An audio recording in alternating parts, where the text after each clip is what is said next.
Lena Hart's hands trembled as she stood before the ranch house door, her worn carpetbag clutching bruises that hadn't yet faded. Behind her lay 3 states and a man who'd sworn she'd never escape.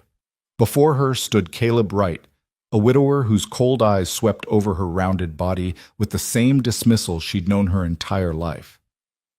"You're late," he said, voice flat as the Montana horizon. "And you're—" He didn't finish. He didn't need to, but Lena had learned something in her 26 years. Survival didn't require approval. It only required showing up, even when showing up meant risking everything. Before we continue, I invite you to follow this story to the very end. Hit that like button and comment with your city so I can see how far Lena's journey travels. Now, let's begin. The September wind cut across the Montana plains with the kind of persistence that wore down mountains. Lena felt it through her threadbare coat as she stood on the porch of the Wright Ranch, her heartbeat loud enough to drown out the distant lowing of cattle. The door remained closed for several seconds after she knocked, long enough for her to consider turning back, walking the 7 miles to town, finding some other way to disappear. Then it opened. Caleb Wright filled the doorway like he'd been carved from the same timber as his house, broad-shouldered, weathered, and utterly immovable. His dark hair needed cutting, his jaw needed shaving, and his eyes needed nothing because they already held everything they'd decided about her. "Miss Hart?" His voice carried the gravel of a man who didn't waste words. "Yes, sir. I'm sorry I'm late. The stage from— You're 3 days late." He stepped aside, a gesture more practical than welcoming. "Kitchen's through there. I'll show you once." Lena ducked her head and entered, her body instinctively making itself smaller despite the impossibility of that particular magic trick. The house smelled of old smoke, leather, and the particular emptiness that comes when a place stops being a home and becomes merely shelter. The kitchen told a story Lena had learned to read like scripture. Dried beans scattered across a counter that hadn't been properly cleaned in months, a cast-iron stove caked with grease and burnt offerings to meals that never quite succeeded. Flour that had turned to paste in its sack from moisture that should never have reached it. A water pump that dripped rust into a basin already stained orange. "Previous cook left 2 months back," Caleb said, his tone suggesting the departure had been mutual and overdue. "I need bread. Fresh bread. Twice a week. Biscuits daily. Whatever else you can manage with what's in the pantry and what the supply wagon brings monthly. You'll sleep in the room off the kitchen. Wages are room, board, and $12 a month." $12. Lena's heart sank even as she nodded. She'd hoped for 15, maybe 20 in a desperate fantasy. But 12 meant 6 months before she could afford passage further west, assuming nothing went wrong. Assuming she stayed invisible enough, unremarkable enough, forgettable enough. Assuming Evan Rourke didn't find her first. "Ranch hands eat at dawn and dusk," Caleb continued, moving through the kitchen without looking at the mess, as if he'd trained himself not to see it. "Noon meal is cold cuts and whatever's left from breakfast. They don't complain, they don't linger, and they don't bother the help. I've made that clear." The way he said help settled something in Lena's chest. A familiar weight, comfortable in its awfulness. She wasn't a person here. She was a function, a solution to a problem. She could work with that. "Yes, sir." "One more thing." Caleb stopped at the kitchen doorway, his back still to her. "I have a daughter, 4 years old. You won't interact with her. She doesn't come in the kitchen. You don't go looking for her. I want that understood." Lena blinked. "Sir, I—" "Understood." The word came out harder than stone, sharper than the wind outside. Lena swallowed against the questions piling up in her throat like kindling waiting for a spark. "Understood." He left without another word, his boots heavy on the floorboards, his presence somehow larger in absence than it had been standing right in front of her. Lena set her carpetbag down carefully, as if the floor might give way beneath even that small weight. Then she surveyed her new domain with the practiced eye of someone who'd learned to make something from nothing, who'd learned that broken things could still have purpose if you were willing to get your hands dirty. She rolled up her sleeves and began. The first loaf came out of the oven at 4 the next morning, when the sky was still more promise than proof. Lena had worked through the night, first scrubbing the kitchen until her knuckles were raw, then assessing what could be salvaged from the chaos of neglect. The flour was mostly good once she'd sifted out the weevils. The salt pork in the cellar would do for seasoning. The potatoes had eyes but were firm enough. The bread, though. The bread would be her testimony. She'd learned baking from her grandmother, back when learning anything seemed possible before her parents died, before her uncle's house, before Evan. Her grandmother had taught her that bread was honest. It couldn't be bullied or charmed or convinced. It required attention, patience, and respect for the alchemy of heat and time. Lena pulled the loaves from the oven as the first light touched the horizon, their crusts singing that particular note that meant perfect. The smell filled the kitchen, warm and primal, the scent of civilization itself. She heard the ranch hands before she saw them.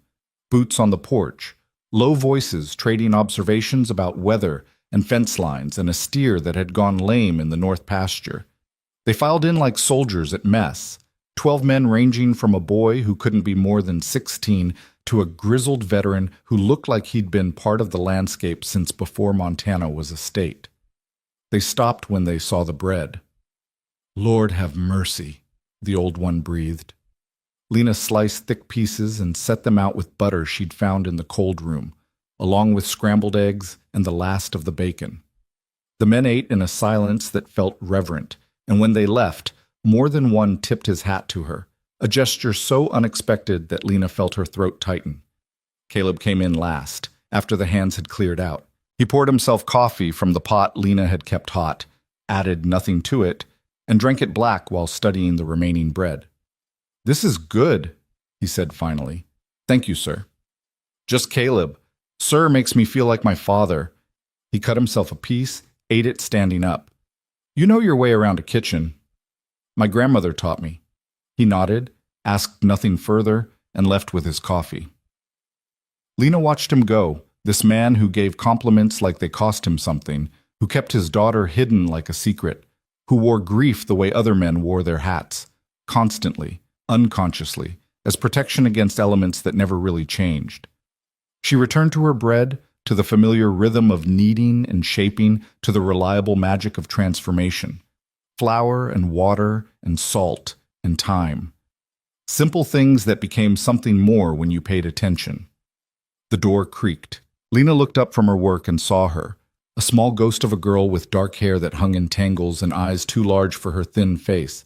She stood in the doorway like she wasn't sure she had permission to exist, her feet bare despite the morning chill, her nightgown worn soft from too many washings.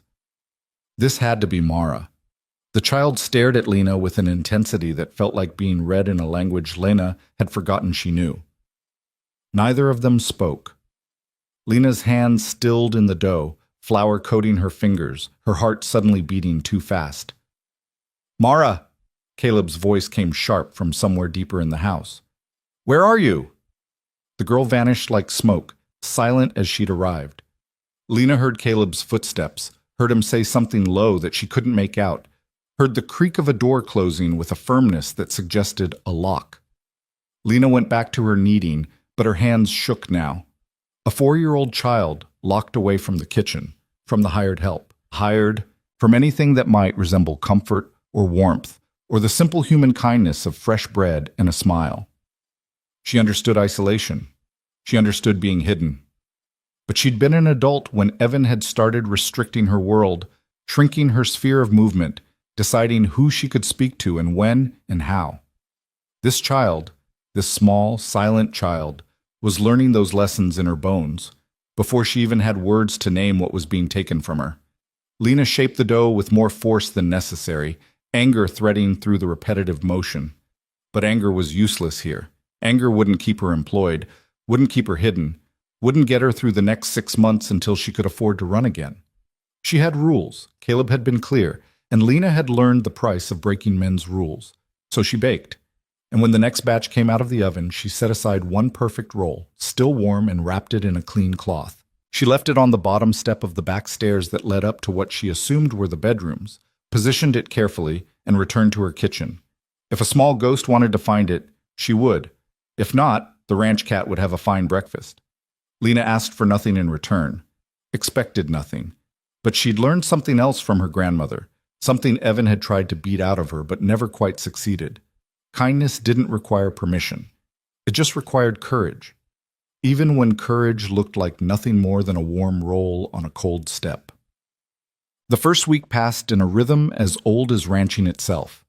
Lena rose before dawn and worked until her feet ached and her hands cramped. She learned the preferences of the ranch hands, who liked their coffee strong enough to strip paint, who avoided eggs, who saved his bread for last like it was dessert. She learned the sounds of the house, which floorboards creaked when Caleb left for the far pastures, when the supply wagon was due. And she learned about Mara through absence and echo. The rolls Lena left on the back stairs disappeared every morning. She never saw the child take them, never heard her approach. But the cloth wrapping would be folded neatly and left on the step, a small gesture that felt like conversation. Lena began varying the offerings: a biscuit with honey, a cinnamon roll made from hoarded sugar, a piece of cornbread with butter melted into its golden center. Each morning the cloth returned, sometimes with a leaf arranged on top, sometimes with a small stone, once with a chicken feather that still held an iridescent sheen. Gifts. The child was leaving gifts. Lena kept them in her apron pocket like talismans against the loneliness that threatened to swallow her whole during the long afternoons when the house fell silent and she had nothing but her thoughts and the endless work of feeding men who barely looked at her. She'd grown accustomed to invisibility. Her body had made her a ghost long before she'd needed to become one. People looked past her, around her, through her. Evan had been the first man to really see her, or so she'd thought. But he hadn't seen her at all. He'd seen something he could own, something too grateful for attention to question when that attention turned cruel. Here, at least, the invisibility came without cruelty. The ranch hands treated her with a distant respect. Caleb paid her wages on time and said nothing about the supplies she used, even when she made extra bread and wrapped it for the hands to take to their bunkhouse. She had her small room off the kitchen, clean and private, with a door that locked from the inside. Such a simple thing, a lock that kept the world out instead of keeping her in. She turned it every night and felt something close to safe. On the 8th day, the sky turned ugly. Lena had grown up in Ohio, where storms announced themselves with thunder and a certain greenish quality to the light. Here, the warning came in the way the cattle bunched together in the far pasture, and how the horses in the corral grew restless, in the sudden absence of birdsong. Caleb came in at noon with shoulders tight and jaw set. "Storm's coming. Big one. Keep the hands fed if they come in early, but don't wait dinner for me. I'll be securing the outbuildings." "Yes, sir, Caleb." He paused, gave her a look that might have been approval, and left. The rain started 2 hours later, not the gradual build of a normal storm, but a sudden unleashing, as if the sky had been cut open. Wind followed, strong enough to rattle the windows in their frames, to send loose tools clattering across the yard. Lena lit extra lamps as the afternoon went dark, checked that the stove was banked properly, made sure the shutters were latched. Then she heard it, a small sound beneath the roar of the storm, so quiet she almost missed it. Crying. Lena went still, her hands frozen in the dishwater. The sound came again, thin and terrified, from somewhere outside the house. She shouldn't. Caleb had been clear. Mara was not her concern, not her responsibility. Lena was hired help, nothing more. She had rules to follow, boundaries to respect. But that sound, that small, broken sound, cut through every rule like they were made of paper. Lena grabbed a shawl and ran. The rain hit her like fists, cold and relentless. She could barely see 3 feet in front of her, the world reduced to gray sheets of water and the occasional flash of lightning that turned everything stark white. The crying came from the barn, she was almost certain. She fought her way across the yard, her skirts heavy with mud, her breath coming in gasps. The barn door hung open, banging in the wind. Inside, the horses were wild-eyed and stamping, agitated by the storm's fury. And huddled in the far corner, pressed against a pile of hay bales, was Mara. The child's eyes found Lena's in the dim light, wide with terror. She didn't speak. Lena hadn't heard her speak once since arriving, but her small body shook with sobs that seemed too big for her frame to contain. Lena didn't think. She crossed the barn, lowered herself to the ground despite the dampness and the hay sticking to her wet clothes, and opened her arms. Mara hesitated for only a heartbeat before launching herself into that embrace, her small arms wrapping around Lena's neck with desperate strength. She buried her face against Lena's shoulder and cried with the abandon of someone who'd been holding everything in for far too long. "Shh," Lena murmured, her hand smoothing the child's tangled hair. "Shh, sweetheart. It's just weather. Just noise. It can't hurt you, I promise." It was a lie, of course. Storms could hurt. Storms could kill. But sometimes lies were the kindest thing you could offer, and Mara needed kindness more than truth. Lena began to hum, an old song her grandmother used to sing, something about a garden and a valley and finding your way home. She'd forgotten she knew it until the melody rose in her throat, soft and low, competing with the thunder. Mara's sobs gradually quieted. Her grip loosened slightly. Lena kept humming, kept rocking gently, kept being the shelter this child needed in a world that seemed determined to blow itself apart.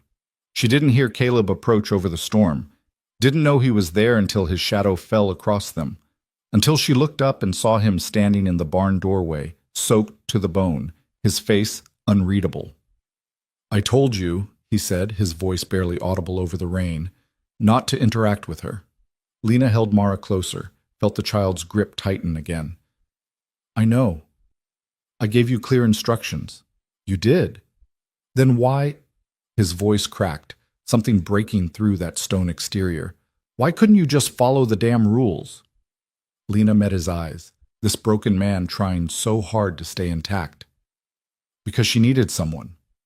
And I was here." For a long moment, Caleb just stood there, water dripping from his hat brim, his hands clenched into fists at his sides. Then he seemed to fold in on himself, his shoulders dropping, his head bowing. "Her mother died in a storm like this," he said quietly. "Went into labor early. I rode for the doctor but couldn't make it back in time through the flooding. She died alone, screaming, while I was stuck on the wrong side of a swollen creek. Mara was in the house. She heard everything." The words settled like stones in Lena's chest. She looked down at the child in her arms, this small survivor of incomprehensible trauma. "I thought if I kept her away from things, from people, from anything that might remind her—" Caleb's voice trailed off. "I thought I was protecting her. But she stopped talking 3 months ago, and I don't know how to fix it." "You can't fix grief," Lena said softly. "You can only hold it until it decides to let go." Caleb raised his head, looked at her with something raw and desperate in his eyes. "Can you—" He swallowed hard. "Can you stay with her tonight? Just tonight. I can't— the storm—" "I'll stay with her as long as she needs me," Lena said. Relief and something else, something that looked like gratitude or possibly fear, crossed Caleb's face. He nodded once, turned, and walked back into the storm. Lena held Mara as the rain pounded the barn roof and the wind screamed its fury and the world outside tried its best to tear itself apart. She hummed her grandmother's song and felt the child's breathing gradually slow, felt the small body relax into sleep even as the storm raged on. When Caleb returned an hour later with blankets and a lantern, Lena had arranged a nest in the hay. Mara slept curled against her side, one small hand clutching Lena's apron, her face finally peaceful. Caleb set the lantern down carefully and draped a blanket over them both. His hand hovered for a moment over his daughter's head, then withdrew without making contact, as if he'd forgotten how to touch her. "Thank you," he said, the words rough as unfinished wood. Lena just nodded, too tired and too full of things she couldn't name to speak.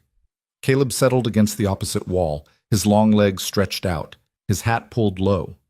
They stayed that way through the night, a broken man, a hidden woman, and a silent child, weathering the storm together in a barn that smelled of hay and horses, and the particular loneliness of people learning to reach for each other across the dark. By morning, the rain had stopped. The world emerged washed clean, every color somehow brighter, more defined. Mara stirred and opened her eyes, looked at Lena with something that might have been trust, then carefully untangled herself and went to her father. Caleb gathered her up, his arms finally remembering their purpose. He carried her toward the house without a word, but at the barn door he paused and looked back. "The bread," he said. "The rolls you've been leaving on the stairs, that stops now." Lena's heart sank.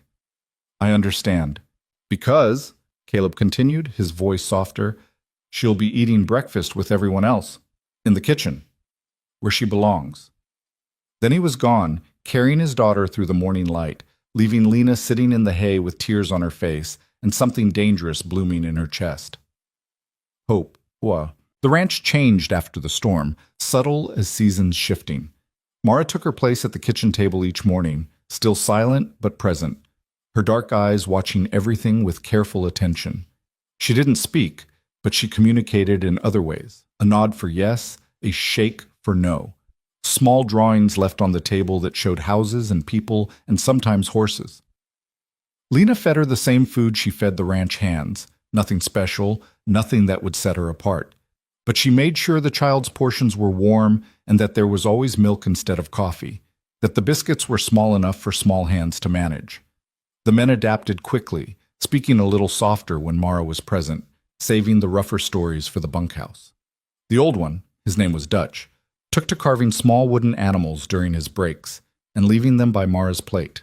A horse, a cow, a chicken that looked more like a deformed sparrow but made Mara's mouth twitch in what might have been a smile. Caleb watched it all with an expression that cycled between gratitude and grief, as if each moment of his daughter's healing reminded him of how much had been lost.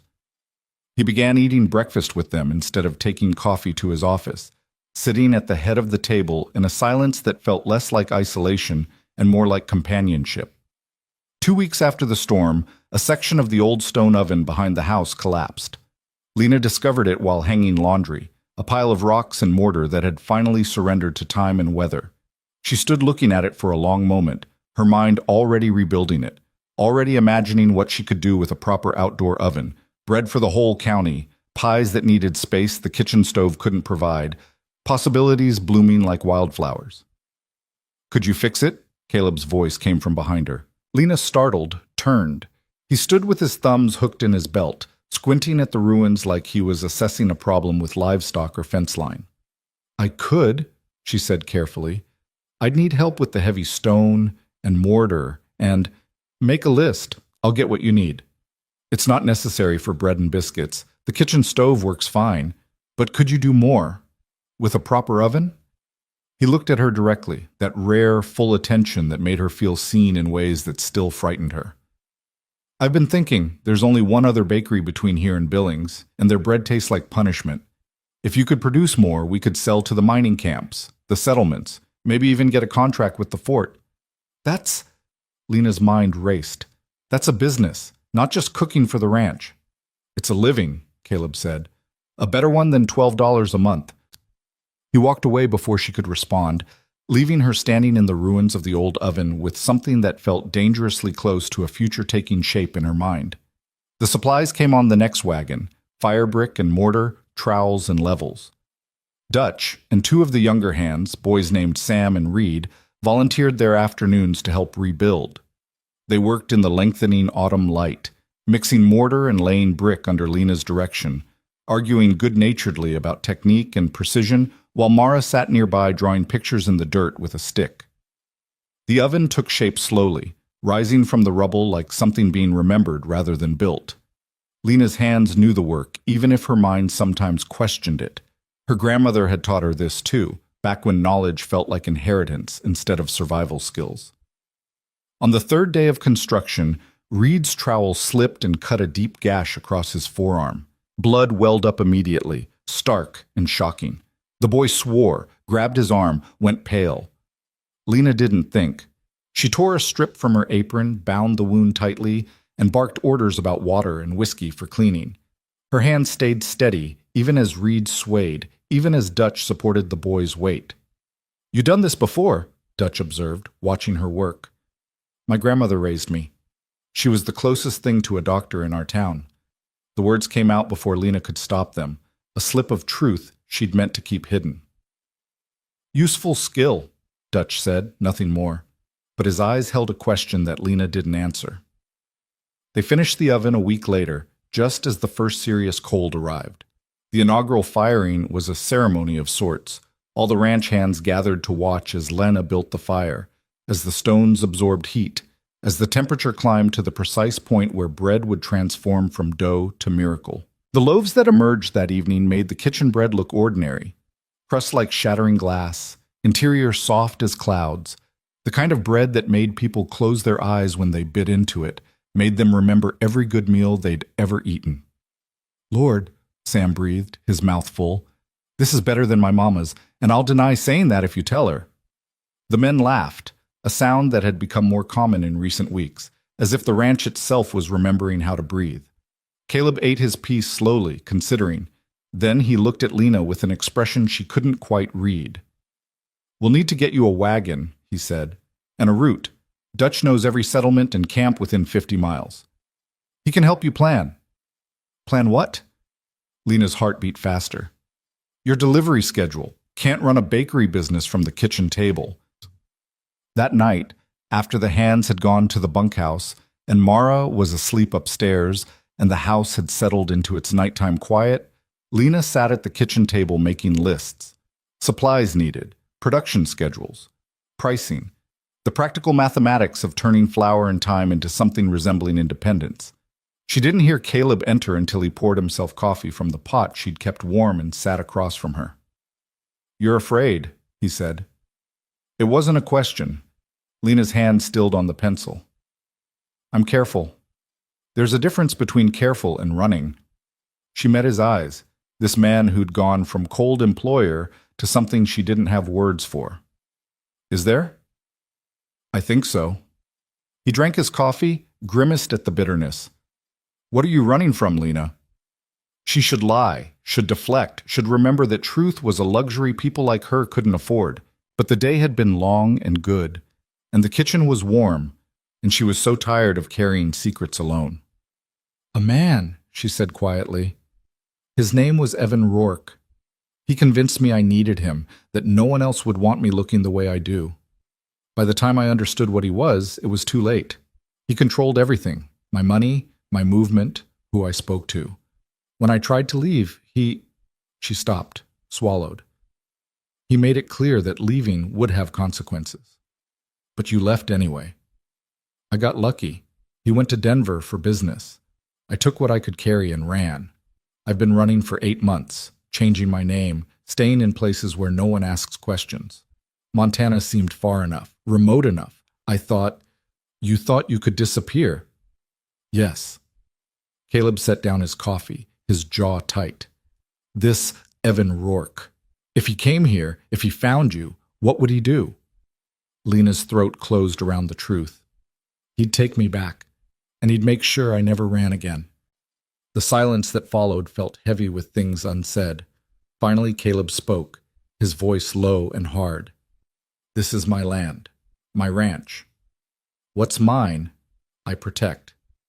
That includes hired help who make better bread than I've tasted in 5 years, and who held my daughter through a storm when I couldn't." He paused. "You're not disappearing, Lena. You're building something. There's a difference." Tears blurred Lena's vision. She blinked them back, nodded because words wouldn't come. Caleb stood, carried his cup to the sink. At the doorway, he stopped. "The bakery route starts next week. Dutch will drive the wagon until you know the stops. We'll start with the mining camps. They pay cash and don't ask questions. Sound good?" "Yes," Lena managed. "Thank you." "Don't thank me yet. You're about to work harder than you've ever worked in your life." He left her there with her lists and her tears and her dangerous, terrifying hope. Outside, the Montana night was vast and cold and full of stars that seemed close enough to touch.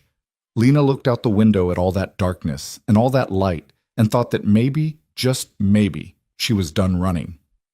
Maybe it was time to stand still and see what she could build with her own hands, with these people who'd somehow become more than strangers in this place that was starting to feel like something she'd never had before. Home. The first delivery route left the ranch before sunrise on a Tuesday morning that smelled of coming snow. Lena sat beside Dutch on the wagon bench, her hands gripping the edge of the seat as the wheels found their rhythm on the rutted road. Behind them, wrapped in oilcloth and stacked with care, rode 200 loaves of bread, everything the stone oven had produced in 3 days of firing. Dutch didn't speak much, which suited Lena fine. He guided the horses with the ease of someone who'd traveled these roads so many times, he could probably do it blind. His weathered face betraying nothing of what he thought about hauling bread across the territory, with a woman who weighed more than most men and jumped at sudden sounds.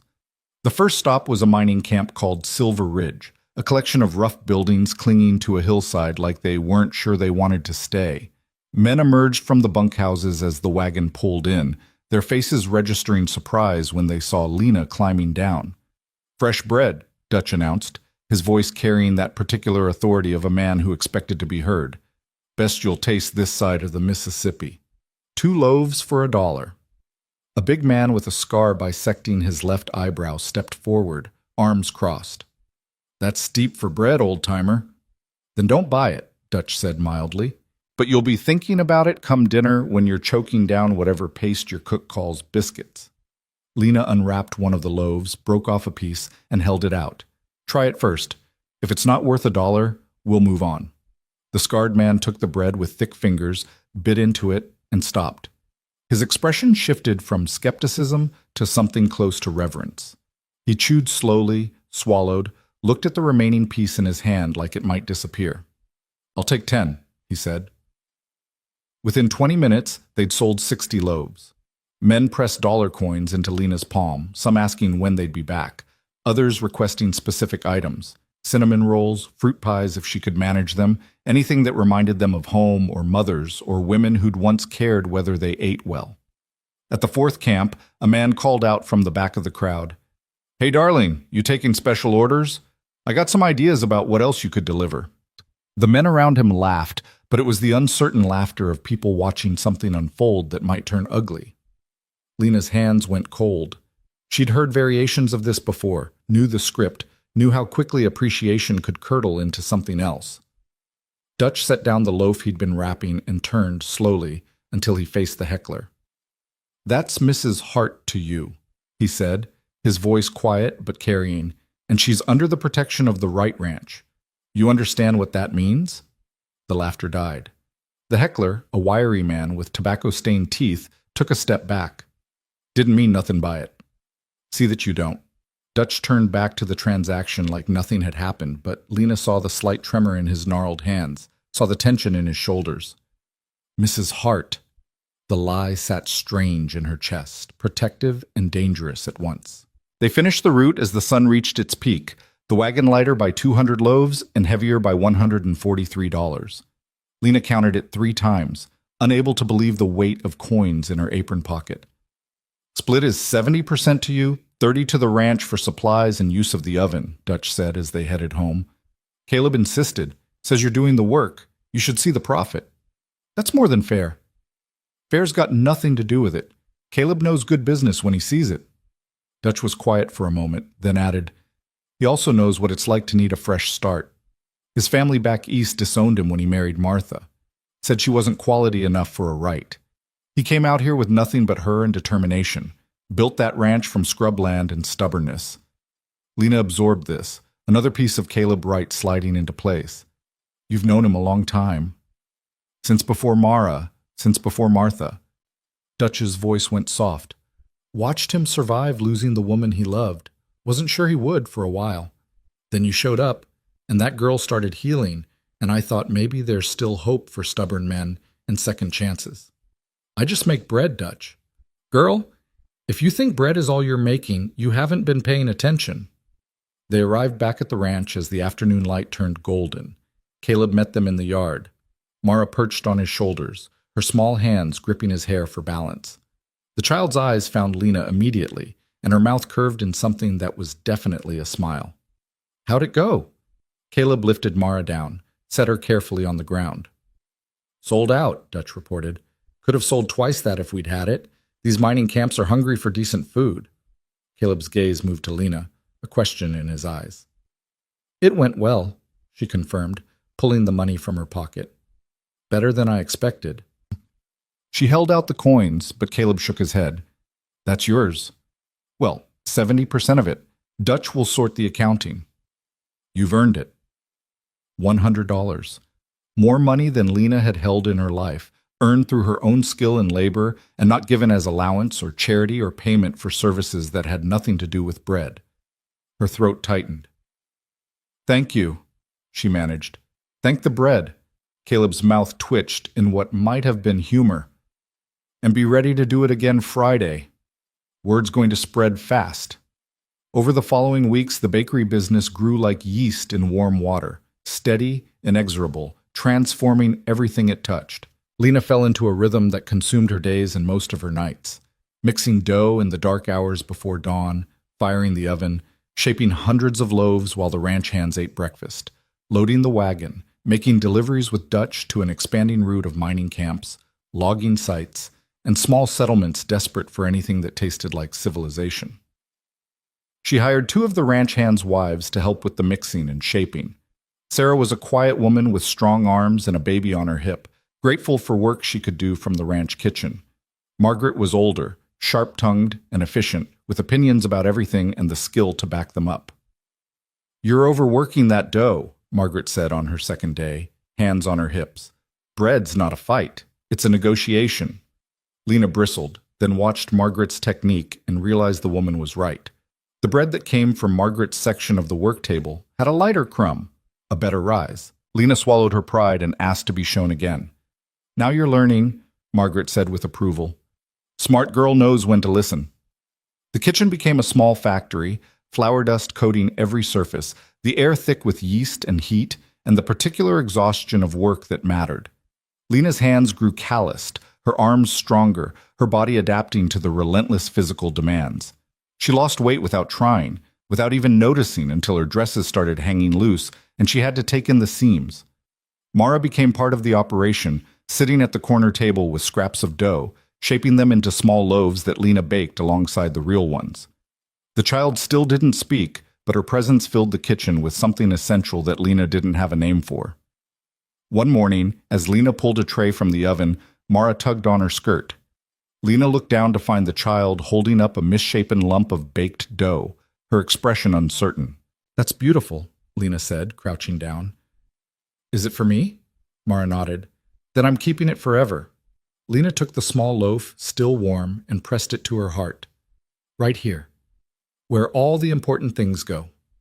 Mara's smile was like sunrise, breaking across her small face with an intensity that made Lena's chest ache.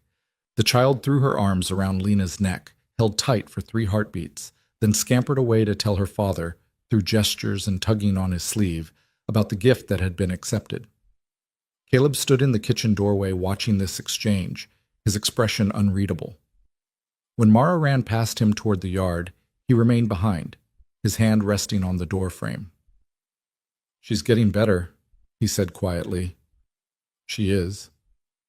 Because of you." Lena shook her head, turning back to her work. "Because she's ready. Children heal when they feel safe enough to try." "And you made her feel safe."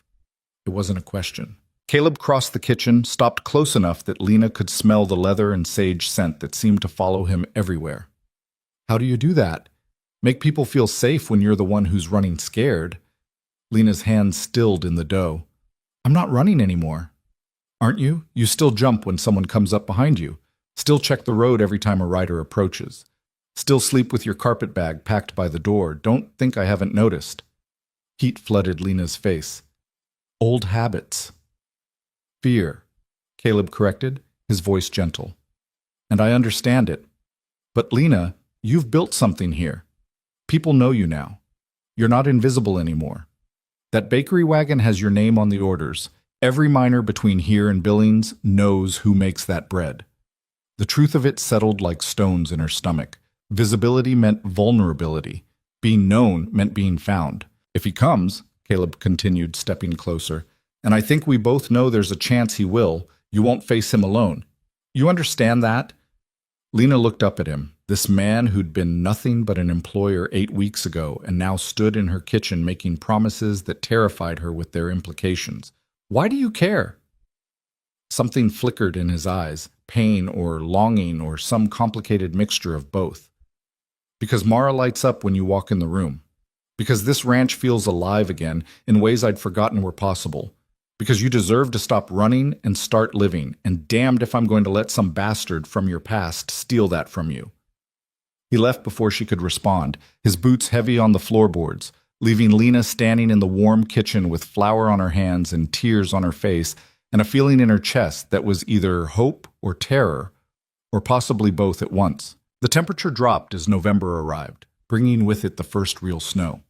The road to the mining camps became treacherous, requiring chains on the wagon wheels and careful navigation around drifts that seemed to appear overnight. Dutch taught Lena how to read the weather, how to know when to push through and when to turn back, how to keep the horses steady when the wind screamed across the open plains. "You're getting good at this," he observed one afternoon as they made the turn toward home, the wagon empty except for the oilcloths and their delivery ledger. "Steady hands. Good judgment. You could run this route solo if you had to." "I'd rather not," Lena admitted. "I like the company." Dutch grunted, which might have meant anything. Then after a long silence, "You planning to stay, or is this just a stop on the way to somewhere else?" The question surprised her.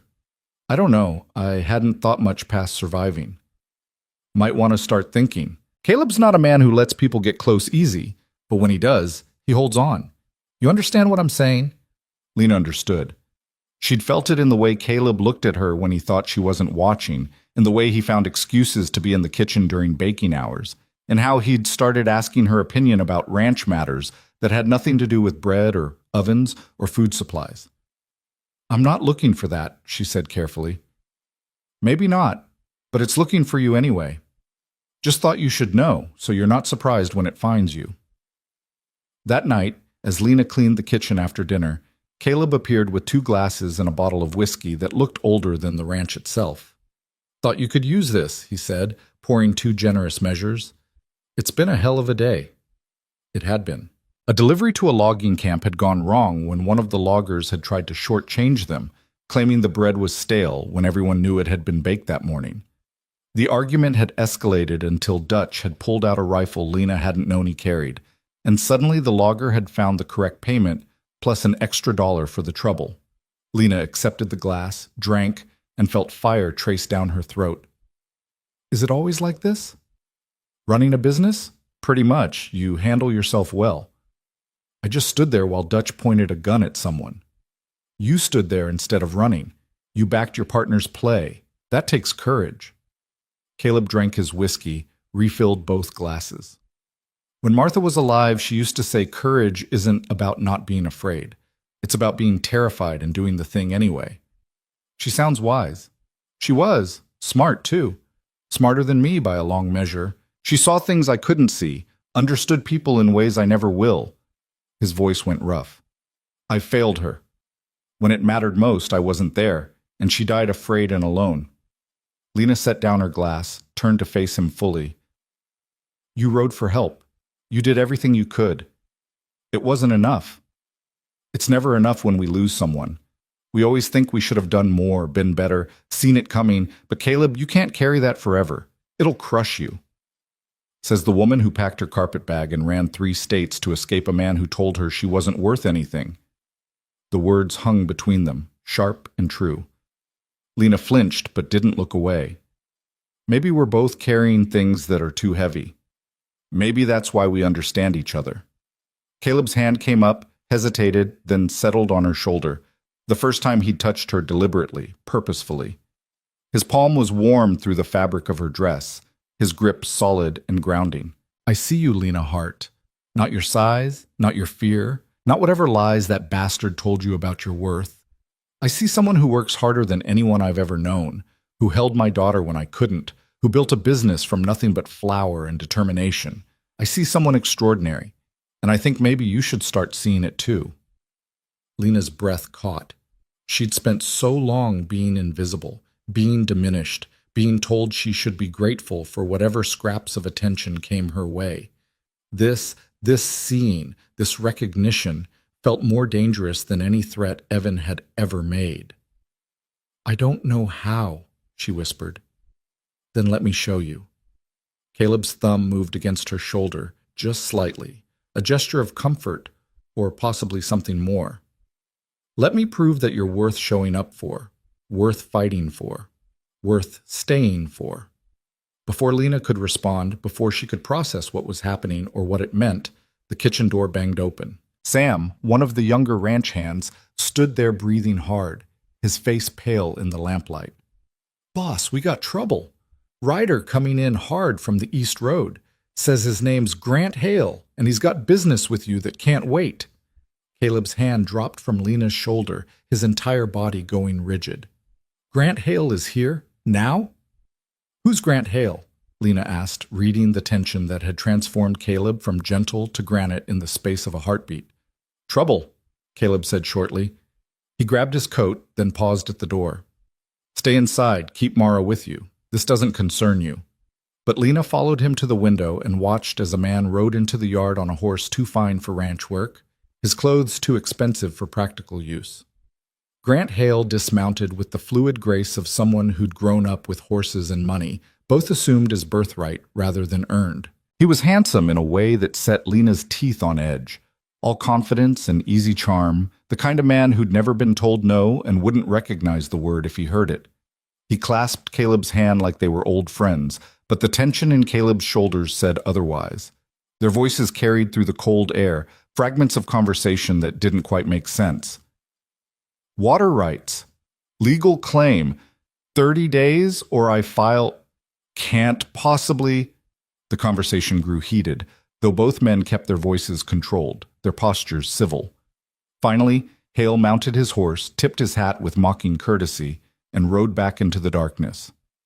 Caleb stood in the yard long after the hoofbeats faded, his fists clenched at his sides, his breath coming out in clouds that hung in the frigid air. When he finally came back inside, his face was ashen. What happened? Lena asked. Caleb poured himself another whiskey, drank it in one swallow. Grant Hale owns the land upstream from us, controls most of the water rights in this valley. He's claiming I owe him for water usage, says there's a contract my predecessor signed that gives him authority to charge fees. Is there such a contract? Maybe. I don't know.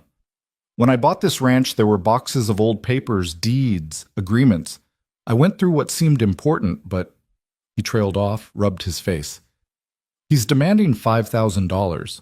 Payment in 30 days or he files to seize the ranch for non-payment of legal debt.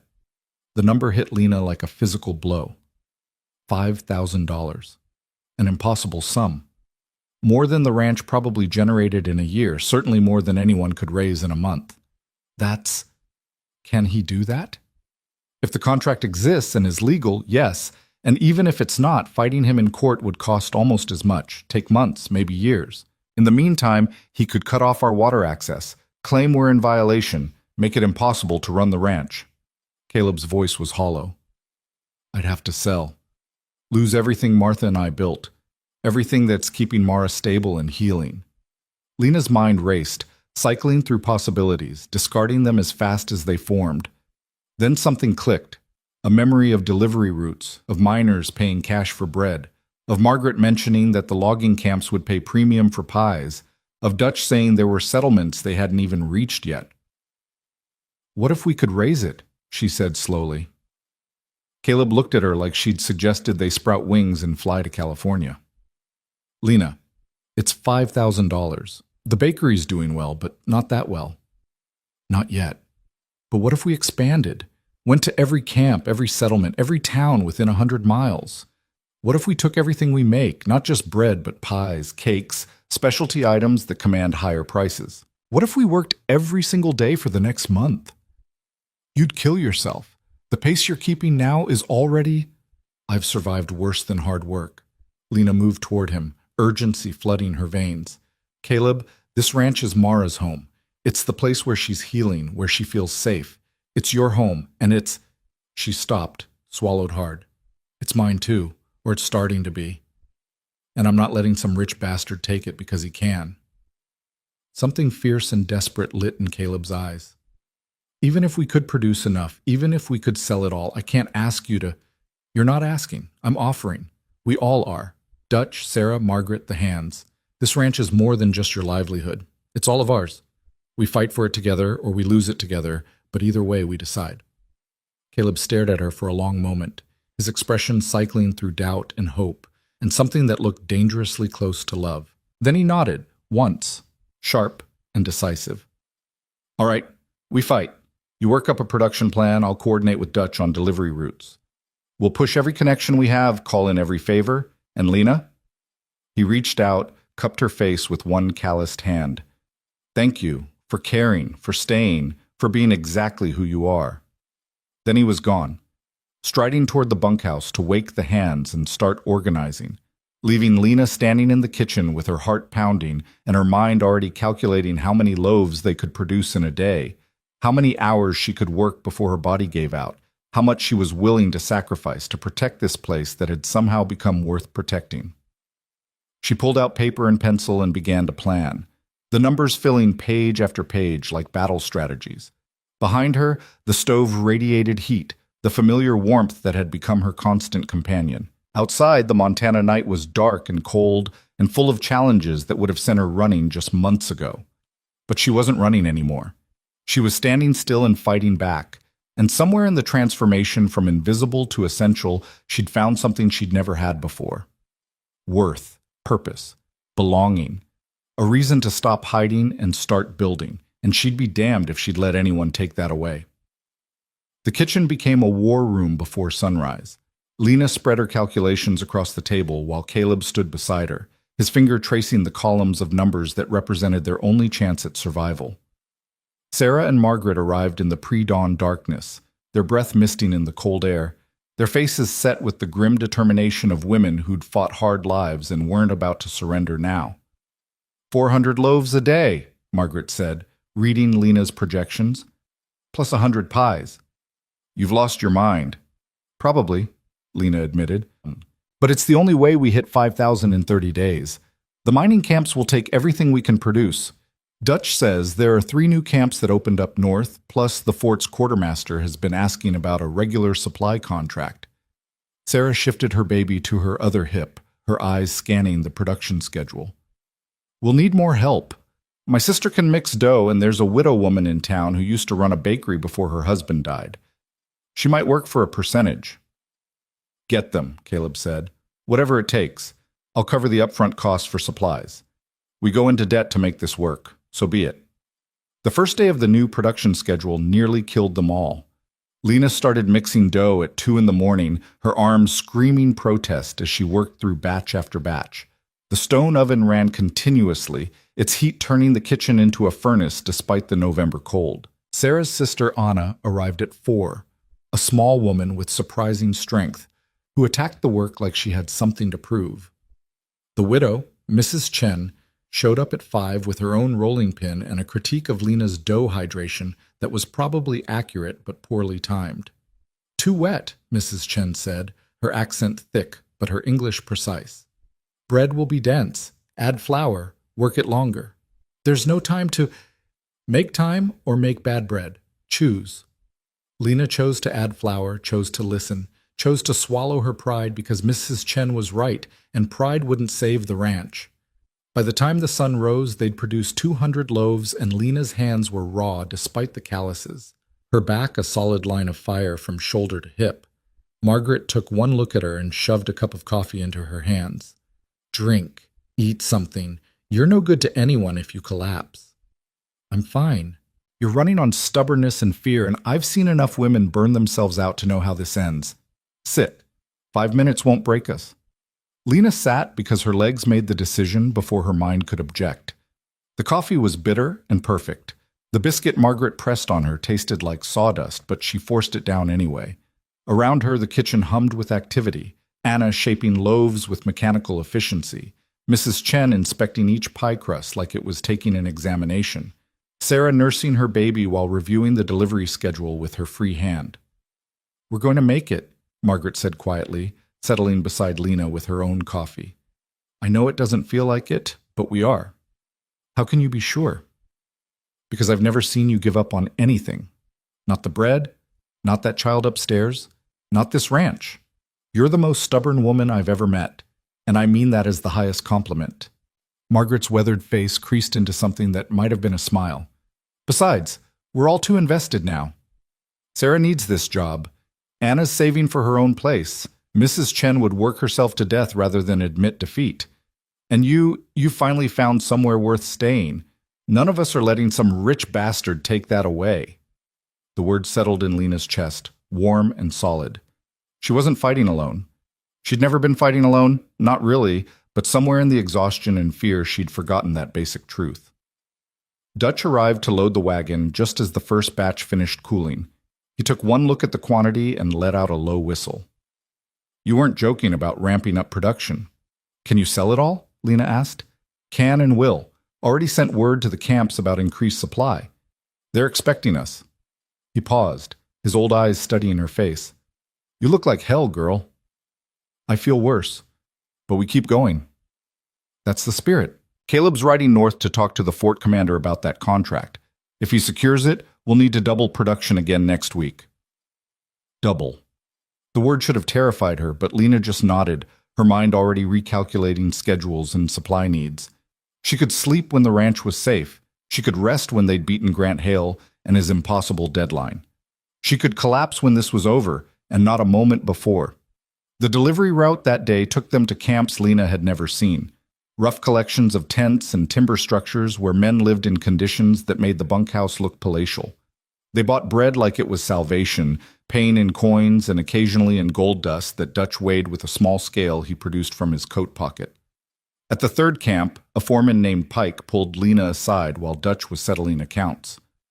Heard you might be looking for investors, he said, his voice low. Word gets around about Wright's trouble with Hale. Lena's spine stiffened. We're managing. Didn't say you weren't. But if you need capital, there are men who'd front money for a percentage of the bakery profits. Good business is hard to find out here. You've got something real.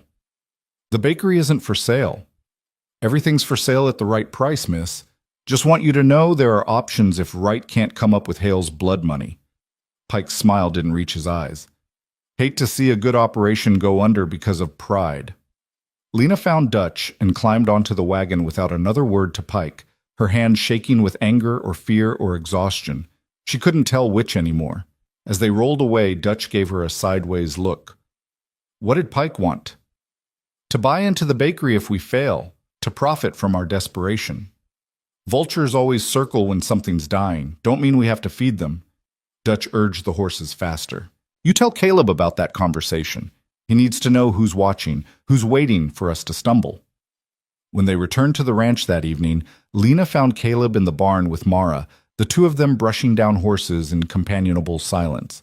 The child's technique was improving, her small hands moving with more confidence as she worked through the mare's mane.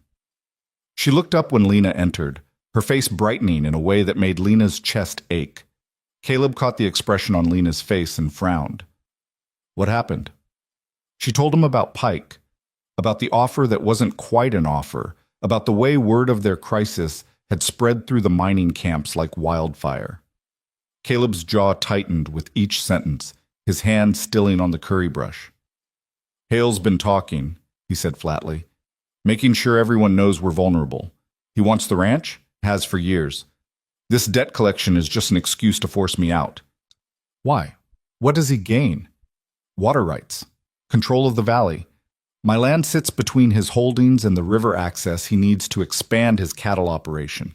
He's been trying to buy me out since Martha died. Figured I'd be easier to break without her. Caleb set down the brush, his expression hard. He miscalculated. Mara tugged on Lena's skirt, holding up a carrot she'd been saving for the horses. Lena took it, crouched down to the child's level. Is this for me or for Daisy? Mara pointed at the mare, then at Lena, her meaning clear. Share it.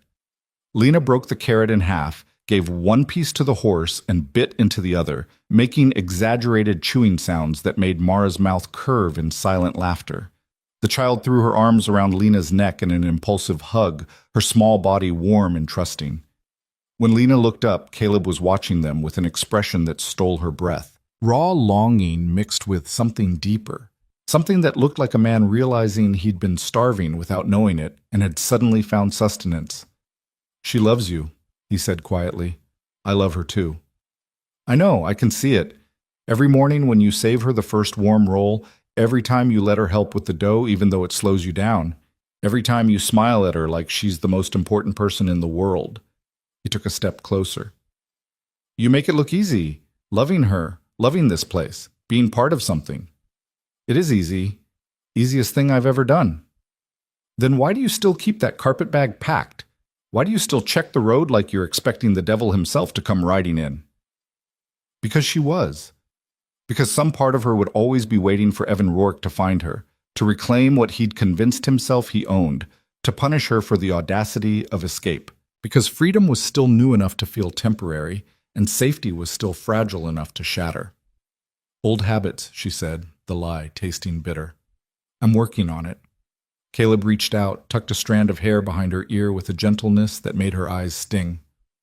"Work faster, because I'm about 2 seconds from asking you something that requires you to stay, and I need to know you won't run when I do." Before Lena could respond, before she could parse what he meant or how to answer, Sam came running into the barn, his face flushed with exertion. "Boss, there's a problem with the north fence. Whole section's down. Cattle are drifting toward Hale's land. We need you now." Caleb swore under his breath, the moment shattering like dropped glass. He grabbed his coat and hat, paused long enough to squeeze Lena's shoulder. "We're not done with this conversation." Then he was gone, striding into the twilight with Sam, leaving Lena standing in the barn with Mara's hand in hers and her heart beating too fast, and the uncomfortable certainty that she was falling for a man she had no right to want and a life she had no guarantee of keeping. The next 2 weeks blurred into an exhausting cycle of production and delivery, crisis and solution. Small victories and constant fear that it wouldn't be enough. The bakery team settled into a brutal rhythm, starting work before dawn and finishing long after dark. Lena lost track of how many loaves they produced, how many pies went out the door, how many dollars accumulated in the strongbox Caleb kept in his office. Her body adapted in ways that surprised her. The weight she'd carried her whole life continued to fall away, burned off by endless physical labor and meals eaten standing up when she remembered to eat at all. Her arms developed definition she'd never seen before. Her legs grew stronger from loading wagons and hauling supply sacks. Her hands moved with the confident efficiency of someone who'd done the same motions 10,000 times. Mrs. Chen noticed first. "You're getting thin," she observed one morning, her tone neither approving nor critical, just factual. "Need new dresses soon, or you'll trip on your hems." Lena looked down at herself, really looked, and saw that her dress did hang differently, that the fabric that had once pulled tight across her middle now gathered in loose folds. She'd been too busy to notice, too focused on production numbers and delivery schedules to pay attention to her own transformation. "I don't have time for new dresses," she said. "Make time. Can't work if you're tripping over your own clothes. I'll take in what you have tonight. Won't take long." That evening, Lena stood in her small room off the kitchen while Mrs. Chen pinned and measured, taking in seams with the same precision she brought to pie crusts. The older woman worked in silence for several minutes before speaking. "That man, the one you're running from, he ever tell you that you weren't good enough? That no one else would want you?" Lena's breath caught. "How did you—" "I know the signs, seen them before, in other women, in myself, long time ago." Mrs. Chen's hands never stopped moving, pins appearing from between her lips as she secured a new hem. "My first husband, he was like that. Made me small, kept me afraid. Then he died, and I thought I'd be relieved, but instead I was lost. Didn't know who I was without someone telling me." "What did you do?" "Baked bread, opened shop, failed, started again, failed again. Finally figured out that failing wasn't the same as being a failure, that I could be afraid and still try, that my worth wasn't determined by his opinion or anyone else's." She stepped back, examining her work. "You're doing the same thing, whether you know it or not. Building something, becoming someone. Don't let fear steal that from you."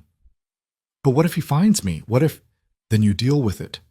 With these people who've become your family, in this place you've made your home. You don't run anymore, Lena. You stand." Mrs. Chen started gathering her pins and thread. "Besides, you've got a man in love with you and a child who needs you. That's worth fighting for." After she left, Lena tried on the altered dress and saw a stranger in the small mirror above her wash basin. Thinner, yes, but also stronger, more defined. Her face had lost the puffiness that had softened her features, revealing sharper cheekbones and a jawline she'd forgotten she possessed. Her eyes looked larger, fiercer, like someone who'd stopped apologizing for taking up space. She barely recognized herself.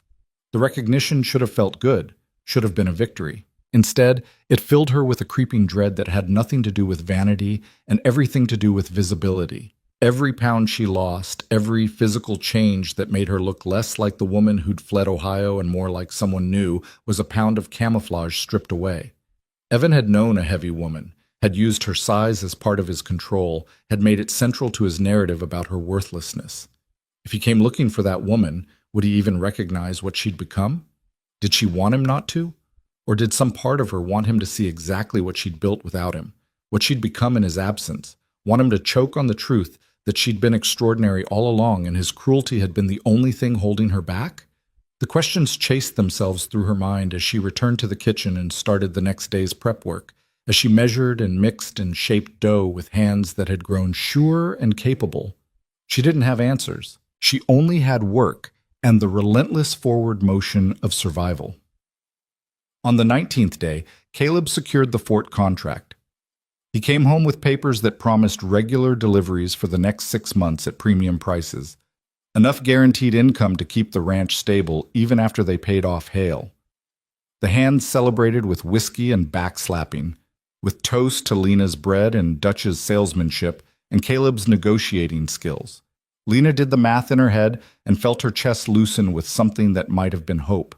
They were close. So close. Another week of maximum production and they'd have enough. Maybe even a little extra, maybe enough to breathe. But that night, as she worked alone in the kitchen long after everyone else had gone to bed, she heard the sound that had haunted her nightmares for 8 months. Hoofbeats, coming fast, coming straight for the ranch. She froze, her hands still in the dough, her heart suddenly hammering so hard she could feel it in her throat. It was late for visitors, too late for deliveries. Probably just one of the hands returning from town, probably nothing, probably her exhausted mind inventing threats where none existed. But she grabbed a kitchen knife anyway, held it with shaking hands as she moved to the window and peered out into the darkness. The rider who dismounted in the yard was tall and broad-shouldered, moving with the athletic grace of someone who'd grown up with horses and privilege both. He wore a fine coat despite the cold, and when he removed his hat to knock on the main door, lamplight caught hair the color of wheat, and a face that had once seemed handsome but now just looked predatory. Evan Rourke had found her. The knife slipped from Lena's numb fingers, clattering to the floor loud enough to wake the dead. Her knees went weak, her vision tunneling to that single figure at the door, that voice calling out in tones of false concern and real menace. "I'm looking for Lena Jameson. I'm told she works here. It's urgent family business." Jameson. Her real name, the one she'd discarded when she'd run. The identity she'd tried to bury under heart and hard work and 3 states of distance. He'd tracked her here, to this place she'd thought was far enough, remote enough, safe enough. She'd been so foolishly wrong. Caleb's door opened. She heard his footsteps, heard him greeting Evan with the cautious courtesy of a man receiving an unexpected visitor at an unreasonable hour. Their voices carried through the quiet house, muffled by walls but audible enough to make out words. Correspondence from her family. No one by that name employed here. Sure, she's using an alias. Need to leave.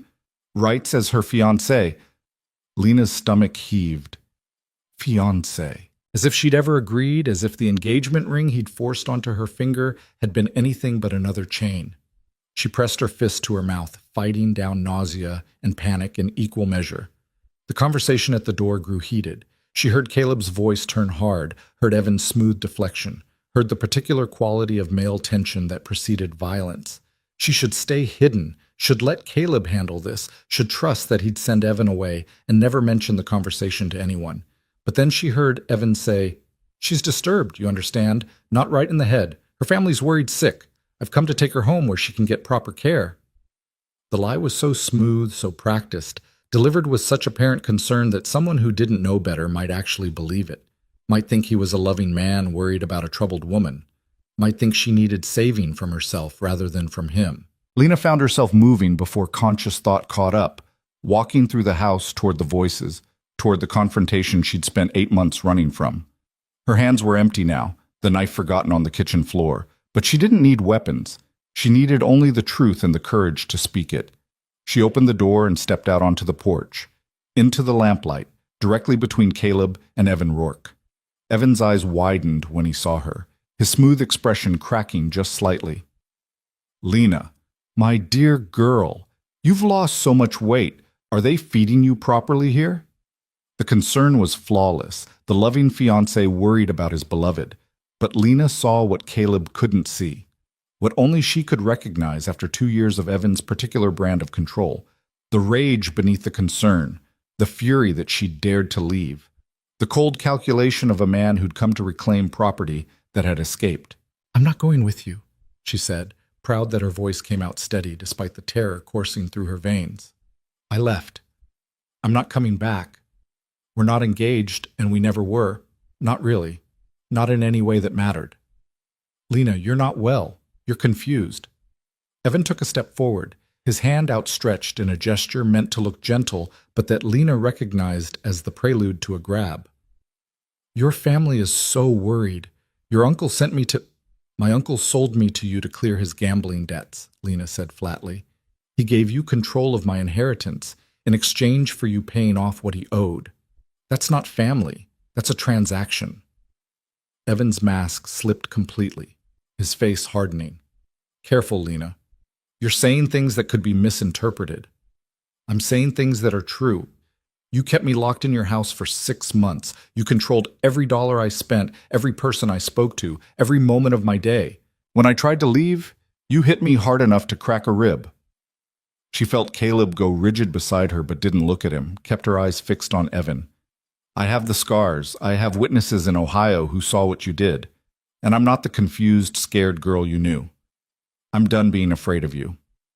For a moment, genuine surprise crossed Evan's face, as if he couldn't quite reconcile this woman with the one he'd terrorized. Then it shifted to something uglier, something that confirmed every terrible thing Lena had ever thought about him. "You think you can just leave?" he asked softly. "You think you can steal what's mine and disappear, and I'll just accept it? You're nothing without me, Lena. A fat, worthless woman with no family and no prospects. I gave you a home, gave you purpose, and this is how you repay me?" "I was never yours to steal from," Lena said, "and I'm worth more than you ever let me believe." Evan moved fast, his hand shooting out to grab her wrist, his grip immediately brutal. Lena cried out, tried to pull away, but he held tight, his fingers digging into the bones hard enough to bruise. That's when Caleb moved, faster than Lena had ever seen him move. He broke Evan's grip with one sharp motion and shoved him back hard enough to send him stumbling off the porch. Evan caught himself on the hitching post, his face contorted with rage. "Touch her again," Caleb said, his voice deadly calm, "and I will break every bone in your hand." She said no. "That's the end of this conversation." Evan straightened, brushing off his coat with exaggerated care. His eyes moved between Caleb and Lena, calculating, assessing. Then he smiled, sharp and mean. "I see. She's replaced me. Found herself a rancher to take care of her." "How long did it take you to spread your legs for him, Lena? A week? A month?" The words were designed to wound, to humiliate, to reduce everything Lena had built to something sordid and transactional. Caleb took a step forward, his fists clenched, but Lena grabbed his arm. "Don't," she said quietly. "He's not worth it." "Listen to your whore," Evan sneered. "She knows her place." That's when Mara's voice cut through the night, high and clear and utterly unexpected. "That's my mama." Everyone froze. Lena turned to see the child standing in the doorway in her nightgown, her small face set with the fierce protectiveness of someone defending what belonged to her. It was the first time Lena had heard her speak in the months since arriving at the ranch, the first words Mara had trusted anyone enough to offer, and she'd used them to claim Lena as hers. Caleb's breath caught audibly. Lena felt tears spring to her eyes, hot and instant. Even Evan seemed momentarily thrown, his carefully constructed attack disrupted by the intervention of a child who should have been asleep. "Mara, sweetheart, go back to bed," Caleb said gently. "No." Mara crossed the porch, wrapped her arms around Lena's waist. "He's bad. Make him leave." Out of the mouths of children came truth so simple and devastating that adults could only stand witness. Evan stared at Mara with naked contempt, all pretense of concern abandoned. "Keep your bastard under control," he spat at Caleb. That was his mistake. Caleb closed the distance between them in 2 strides and hit Evan square in the jaw, a solid right cross that sent the man sprawling in the dirt. Evan struggled up, blood streaming from his split lip, his expensive coat ruined with mud and manure. "You'll regret that," he gasped. "I'll have the law on you for assault. You'll leave," Caleb said flatly. "Now, tonight. And you'll never come back to my land or anywhere near Lena again. Because if you do, I'll kill you. That's not a threat. That's a promise." Evan climbed to his feet, swaying slightly. He looked at Lena one more time, and whatever he saw in her face must have told him the truth he'd been denying. She was lost to him, had maybe never been his to begin with, and all his power and control and cruelty had failed to make her small enough to keep. "This isn't over," he said. "Yes," Lena replied, her voice steady and sure. "It is." He mounted his horse with difficulty, one hand pressed to his bleeding mouth. He rode into the darkness without looking back, and Lena watched him go with her arms around Mara and Caleb's solid presence at her shoulder, and the certain knowledge that something fundamental had just shifted in the architecture of her life. She'd faced the monster, and she hadn't run. She'd spoken her truth, and she'd survived. The nightmares that had chased her across 3 states were riding away into the dark, diminishing with distance, becoming something that had happened to her rather than something that defined her. "Mama?" Mara's small voice drew her attention downward. Lena knelt, bringing herself to the child's level. "Yes, sweetheart? He's really gone?" "He's really gone, and he's never coming back. I promise." Mara studied her face with those 2 old eyes, then nodded, satisfied. She reached up and patted Lena's cheek with one small hand. "Good. I don't like mean people." "Neither do I, baby. Neither do I." Caleb gathered them both up, shepherding them back inside where it was warm and safe, and theirs. He locked the door with deliberate care, then turned to face Lena with an expression that held too many emotions to name. "Why didn't you tell me?" he asked. "About what he did? About how bad it was?" "Because I was ashamed. Because part of me still believed him when he said I deserved it. Because—" She stopped, swallowed. "Because telling you meant admitting it happened, and I wanted so badly to just forget and start over. You can't start over by pretending the past doesn't exist. You can only move forward by carrying it differently." He stepped closer, his hands coming up to frame her face. "Thank you for trusting me enough to stay, for not running when he showed up, for choosing to fight instead of hide. I didn't feel like I had a choice. You always have a choice. You chose this, chose us." His thumbs brushed away the tears on her cheeks. "And for what it's worth, you're the strongest woman I've ever known. What you did tonight, facing him down like that, protecting yourself and Mara, that took more courage than I've seen in most men." Lena wanted to believe him, wanted to feel strong instead of terrified, wanted to trust that the worst was behind them. But some part of her, the part that had learned to expect the other shoe to always drop, couldn't quite convince itself that Evan would simply ride away and give up. Men like him didn't give up. They adapted. They found new ways to hurt. They waited for the perfect moment to strike. But standing there in Caleb's arms with Mara pressed against her side and the warm house sheltering them all, Lena decided that worry was a problem for tomorrow. Tonight, she would let herself feel safe. Let herself believe in the protection offered by a man who'd punched her abuser in the face, and a child who'd claimed her as mother, and a home that felt more real than any place she'd ever lived. Tomorrow, they'd bake bread and work toward their $5,000 goal and prepare for whatever Grant Hale threw at them next. Tonight, she'd simply be grateful to have survived one more battle and to have people worth surviving for. That was enough. It had to be enough. Because hope was dangerous and fragile, and the only thing standing between her and the despair that had almost swallowed her whole back in Ohio, and she was done letting anyone steal her hope. Morning came too soon, dragging Lena from shallow sleep into the cold reality of day 20. Her wrist throbbed where Evan had grabbed her, the bruises already blooming purple and yellow against her pale skin. She wrapped it carefully before anyone else could see, hiding the evidence like she'd learned to hide so many things, then pushed through the kitchen door to find the entire household already awake. Caleb sat at the table with Mara in his lap, the child chattering in full sentences for the first time since her mother's death, words spilling out like she was making up for months of silence.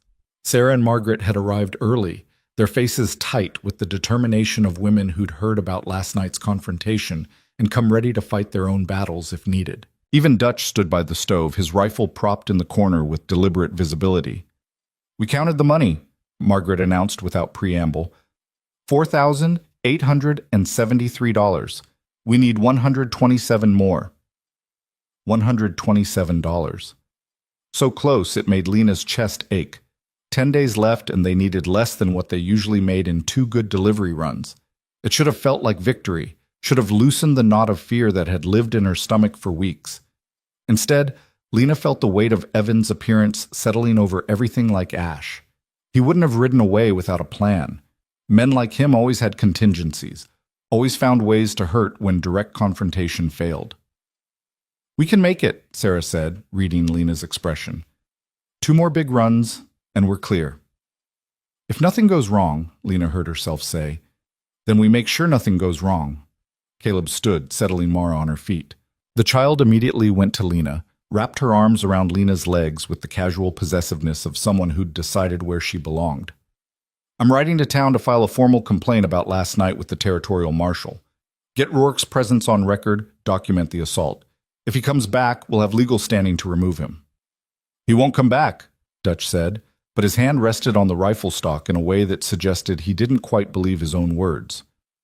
"Man like that knows when he's beat." Lena wanted to believe it, needed to believe it, but she'd spent 2 years learning Evan's patterns, understanding the way his mind worked, recognizing the difference between tactical retreat and actual surrender. Last night had been retreat. The surrender would never come. Still, she nodded and turned to the day's work because bread didn't bake itself, and they had $127 standing between them and safety. She mixed dough with mechanical precision while Mara sat at her small table creating elaborate drawings that involved houses and horses and people holding hands. The child's voice filled the kitchen with questions and observations, a constant stream of consciousness that should have been annoying but instead felt like music. "Why is the dough sticky?" Mara asked, watching Lena work. "Because it needs time to become bread. Right now it's still learning what it wants to be." "Like me?" Lena paused, her hands stilling in the mixture. "What do you mean, sweetheart?" "I didn't know if I wanted to talk, but then I decided I did, so now I do." Mara's logic was unassailable in the way only children's logic could be. "The dough is deciding to be bread." "That's exactly right." Lena shaped a small piece and handed it to Mara. "And you're deciding to be brave and strong and the best version of yourself you can be. That's the most important decision anyone makes." Mara considered this gravely, then began working her own small piece of dough with serious concentration. Margaret caught Lena's eye across the kitchen and mouthed the words, "Good mother," with an expression that held approval and something that might have been grief for her own children, grown and scattered across the territory. The morning passed in the familiar rhythm of production until Dutch appeared in the doorway, his face grim. "Got a problem. 2 of the northern camps just sent word they're canceling their standing orders." Lena's stomach dropped.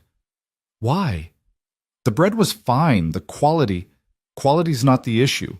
They got visited by a man asking questions about you, about the ranch, about whether we were reliable business partners given the financial troubles. Made some suggestions that maybe they should find other suppliers, ones with more stable operations." Evan. It had to be. Riding from camp to camp, spreading poison, undermining their business, finding ways to hurt that didn't require him to show his face at the ranch again. Lena felt cold fury spreading through her chest, the kind that had no outlet except more work, better bread, proof that she wouldn't be destroyed by whispers and lies. "How much does losing those camps cost us?" she asked, her voice steady despite the rage. Dutch consulted his ledger. "About $40 a week. Maybe more if others follow suit." $40. In a normal week, it would be manageable. Annoying, but survivable. But they only had 10 days left, and every dollar mattered with brutal precision. Losing that income meant they'd need to find replacement buyers, expand routes, work even harder than they already were. "Then we find new camps," Lena said. There's mining operations opening up east of here. We just haven't had time to reach them yet. Those roads are rough this time of year. Take twice as long to reach, twice as much risk of the wagon getting stuck or damaged. Dutch didn't say it was impossible, but his tone suggested it was close. And we'd need to produce extra to make the trip worthwhile. So we produce extra. Lena turned to Margaret and Sarah, saw her own determination reflected in their faces. We can do this. We've come too far to let some bitter man steal what we've built. Sarah nodded sharply. I'll get Anna and Mrs. Chen. If we split into 2 teams, run both ovens constantly, we can double production for the next week. It'll be hard, but hard is all we've got left, Margaret finished. Hard and spite. And I've got plenty of both. They restructured everything that afternoon. One team working the kitchen stove, another manning the stone oven outside despite the cold. Shifts running around the clock, women sleeping in 3-hour increments and waking to knead dough or shape pies or load wagons in the pre-dawn darkness. Caleb hired 2 more hands just to manage deliveries. Boys young enough to be eager and old enough to be reliable, paying them from his own pocket when Lena protested. This is my ranch they're trying to take, he said, his jaw set in that stubborn way she'd come to recognize as immovable. My fight as much as yours. We do this together or not at all. By day 23, they'd recovered the lost income and added 3 new camps to their route. Lena worked until her hands bled, until Margaret physically removed the mixing bowl from her grip and shoved her toward a chair. She slept in snatches, her dreams filled with numbers and deadlines, and Evan's face twisted in contempt. On day 25, Lena's hand slipped while transferring a tray from the oven. The hot metal caught her palm, searing through the thin towel she'd been using, burning deep enough that she gasped and dropped the entire tray. Bread scattered across the floor, ruined, while pain lanced up her arm in waves that made her vision swim. Margaret was there in an instant, plunging Lena's hand into a bucket of cold water, her face set in furious concern. That's it. You're done for today. We can't afford you crippling yourself either. Anna can handle the next batch. You're resting that hand or I'm tying you to a chair. The burn blistered quickly despite Margaret's competent treatment, wrapping it in clean cloth soaked in a salve that smelled of herbs and something medicinal. Lena sat at the table with her hand throbbing and watched the other women work, feeling useless and furious and scared that this small injury might be the thing that derailed everything. Mara climbed into her lap carefully, avoiding the injured hand. Does it hurt? Yes, sweetheart, but it'll heal. Mama's strong. Mara said it with such complete conviction that Lena felt tears prick her eyes. Papa says you're the strongest person he knows. Your papa is very kind. Papa doesn't lie. Mara settled more comfortably, her small body warm and trusting. He says when you love someone, you tell them true things. Do you love Papa? The question was so direct, so innocently devastating that Lena couldn't find breath to answer. Did she love Caleb? When had that happened? Somewhere between his defending her and his daughter claiming her, between shared whiskey and midnight conversations, between the way he looked at her like she was essential and the way he'd punched Evan Rourke without hesitation. I don't know, she said honestly. Maybe. Probably. It's complicated. Why? Because loving people means trusting them not to hurt you, and that's very hard when you've been hurt before. Mara considered this with the seriousness of a child processing new concepts. But Papa wouldn't hurt you. He's good. I know he is. That's why it's scary. Good things can be taken away. Not if you hold on tight, Mara demonstrated by wrapping her arms around Lena's neck, squeezing with all the strength in her small body. See? I'm holding on. You can't go anywhere. Lena held the child with her good arm and let herself cry quietly into Mara's hair, let herself acknowledge the terrifying truth that she'd fallen in love with this place and these people, and she'd rather die than lose them. The tears felt like surrender and release all at once, washing away the last pretense that she was just passing through, just surviving until the next escape. This was home. They were family, and she would fight with everything she had to keep them. Caleb found them like that an hour later, Mara asleep in Lena's lap and Lena staring at nothing while her burned hand throbbed in time with her heartbeat. He crouched beside the chair, his eyes taking in the bandage and her tear-stained face with immediate concern. Margaret told me what happened. How bad is it? Bad enough. Bad. I'll be useless tomorrow, maybe the day after. You're never useless. He said it with such fierce certainty that Lena almost believed him. We'll manage. The team is strong. Production is ahead of schedule. You've built something that doesn't collapse just because you need to rest. We have 5 days left and we're still $30 short. Then we'll make $30. Or I'll borrow it, or we'll figure something out. But you burning yourself to nothing won't help anyone, least of all Mara. His hand came up, brushed a strand of hair from her face. Let us carry you for a while. You've been carrying all of us since you arrived. I don't know how to be carried. Then learn. Same way you learned to bake bread and run a business and be a mother to a child who needed you.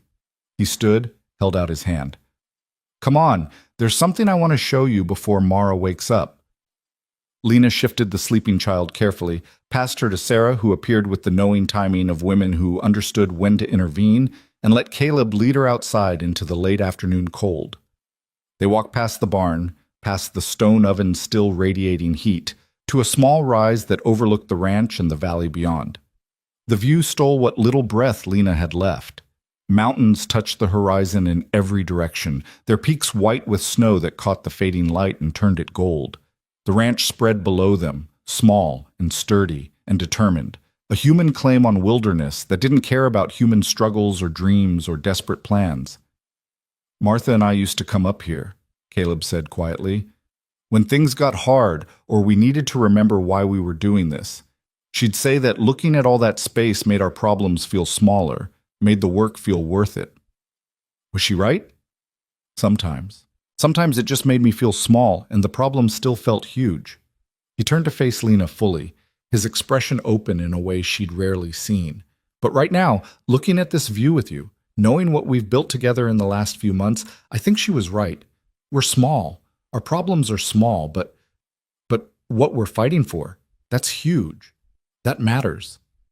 Lena looked at the ranch, at the smoke rising from the kitchen, at the corrals where horses moved in easy patterns, at the life she'd somehow stumbled into and grabbed onto with desperate hands. I'm scared, she admitted. Scared we won't make it. Scared that even if we do, Evan will find another way to destroy this. Scared that I'm fooling myself thinking I deserve any of it. You deserve all of it, and more. Caleb's hands came up to frame her face, his touch gentle despite the calluses. You deserve safety and home, and people who love you for exactly who you are. You deserve a man who sees your strength and your kindness and your extraordinary ability to make something beautiful from nothing. You deserve a daughter who calls you mama and means it with her whole heart. Caleb, let me finish. You deserve to stop running and start living. You deserve mornings without fear and nights without nightmares. You deserve to look in the mirror and see what I see. Someone remarkable who's survived things that would have broken most people and came out the other side still capable of gentleness. His thumbs brushed her cheekbones.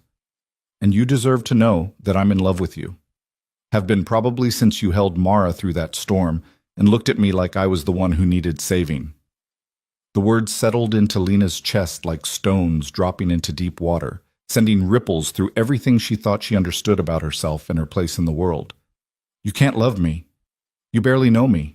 I know you wake at 2 a.m. to bake bread for people you'll never meet. I know you taught yourself to drive a wagon through Montana winter because it needed doing. I know you faced down the man who terrorized you instead of running like every instinct probably screamed at you to do. I know my daughter loves you, and children have better judgment than adults about who's worth trusting. He smiled, sad and hopeful at once. I know enough. The rest we can learn together, if you'll let us.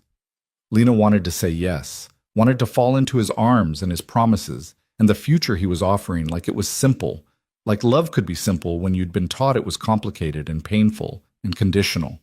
But fear held her throat closed, fear that accepting this would make losing it hurt even more, fear that she'd wake up one day and find it had all been a dream and she was back in Ohio with Evan's hand on her throat.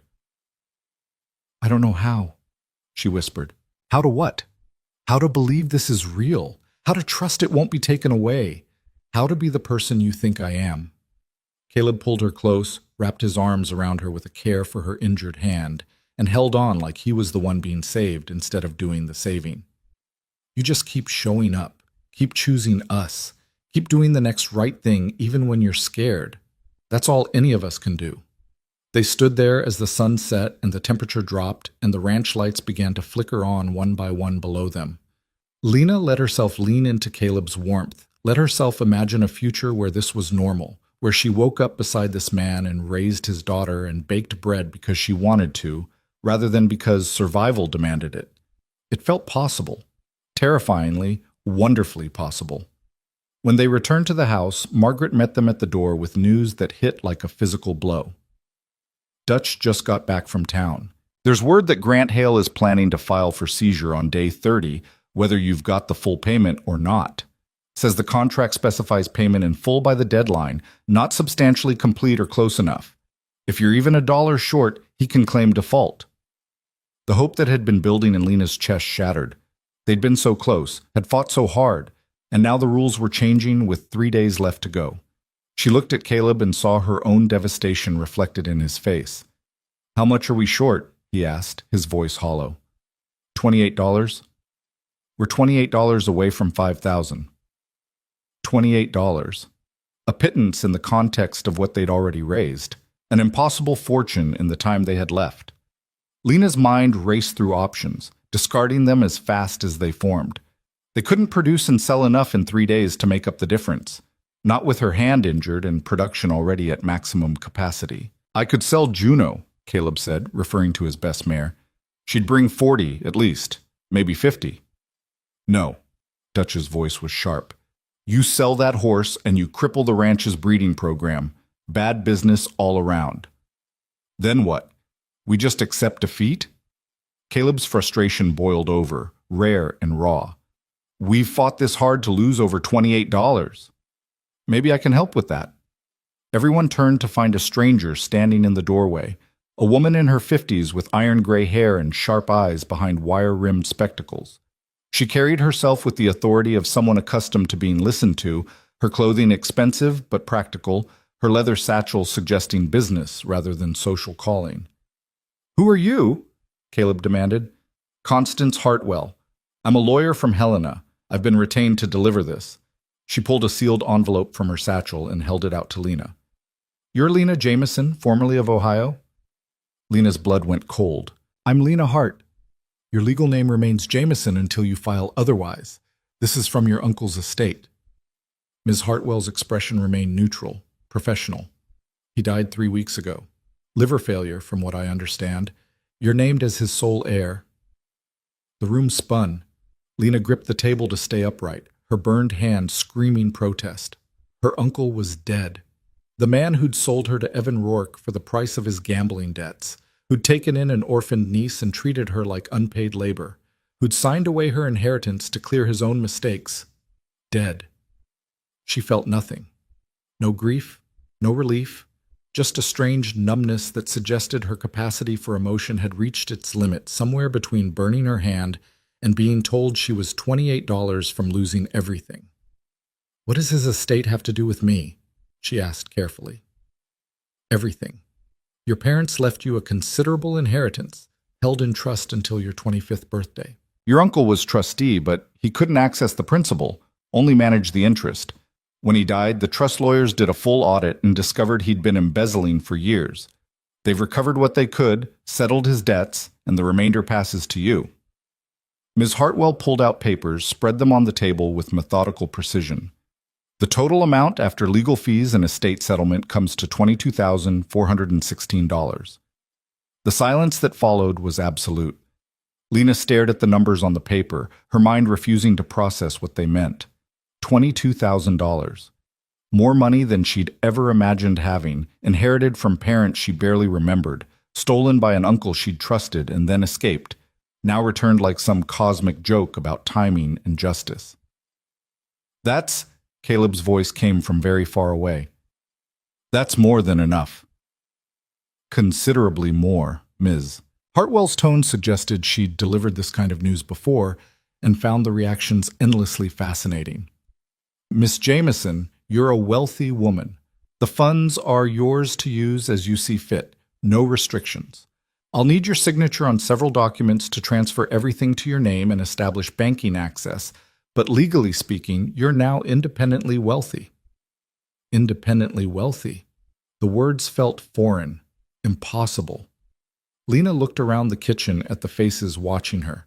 Caleb stunned and hopeful, Margaret openly delighted, Sarah crying quietly with her baby on her hip, Dutch nodding like this somehow made perfect sense.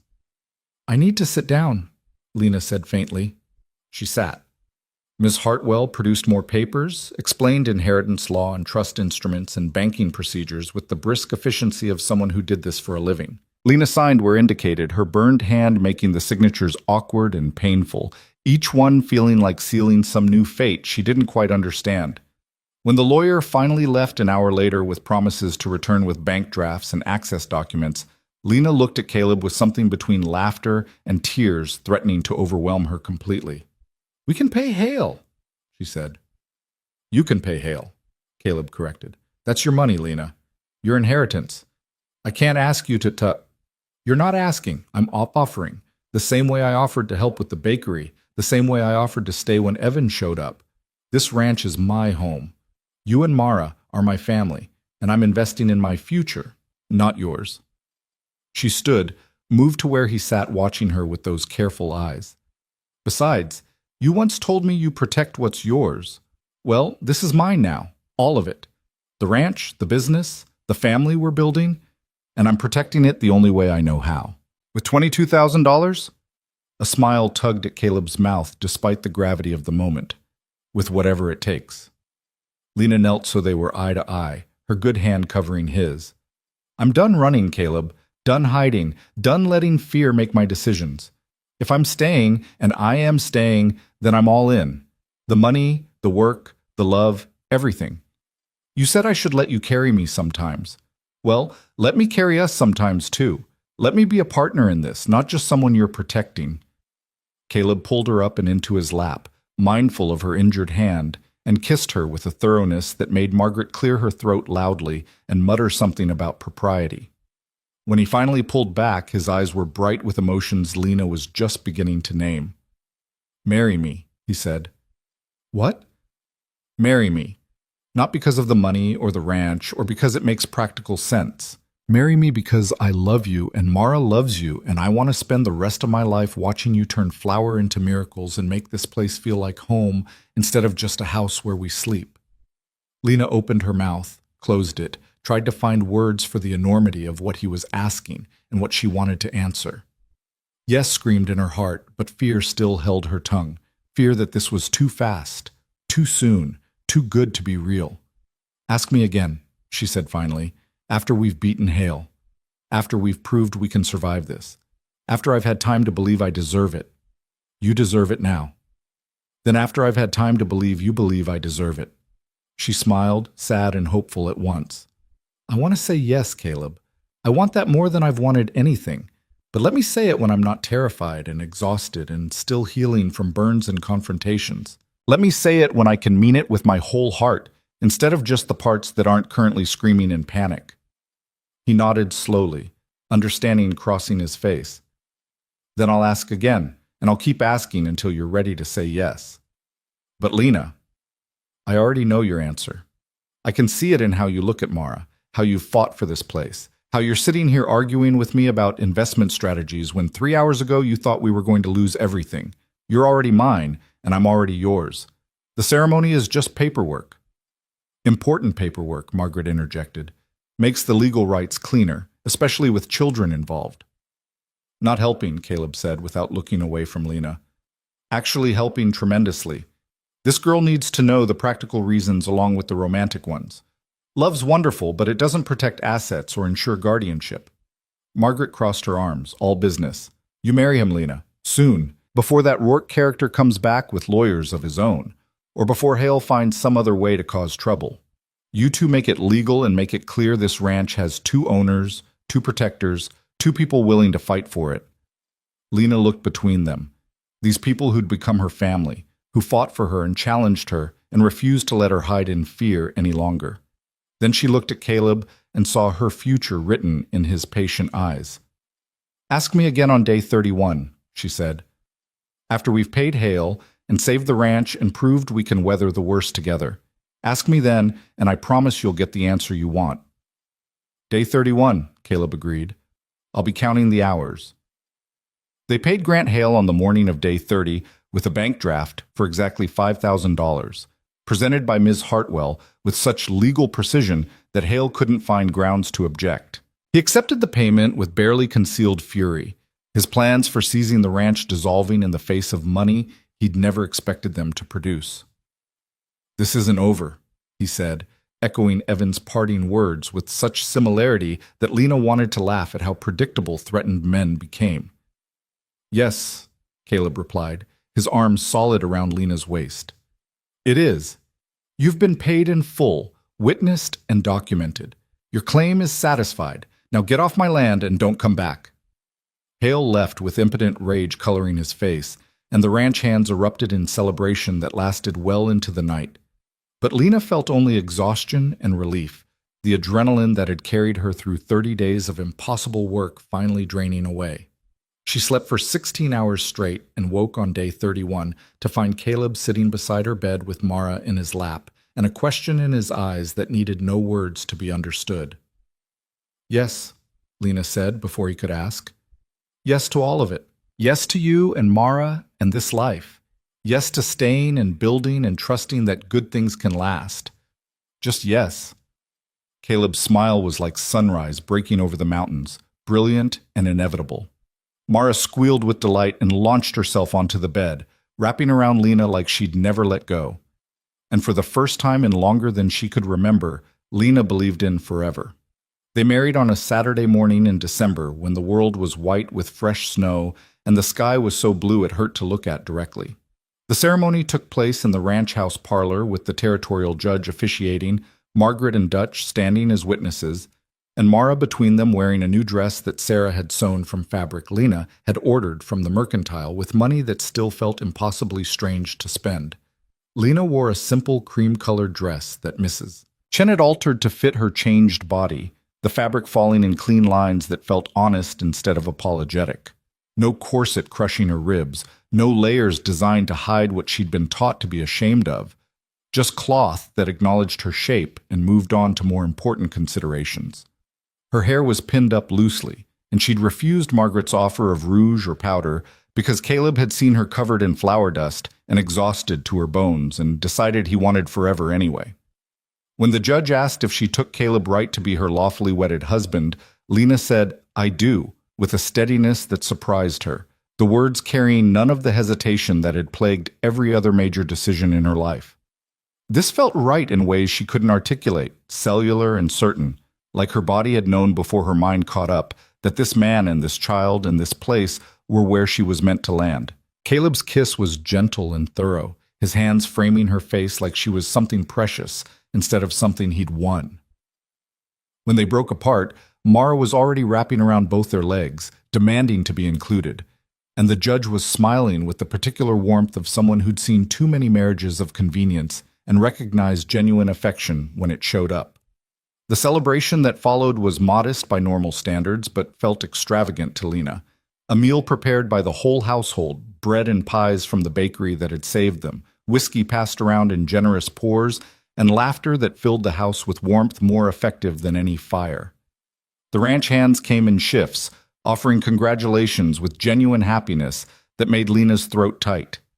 These men had worked themselves half to death for the past month to save a ranch that wasn't theirs, for a boss who treated them fairly, and a woman who fed them better than anyone had in years. Dutch raised his glass when the crowd had quieted, his weathered face creasing into something that might have been sentiment if he'd allowed such things.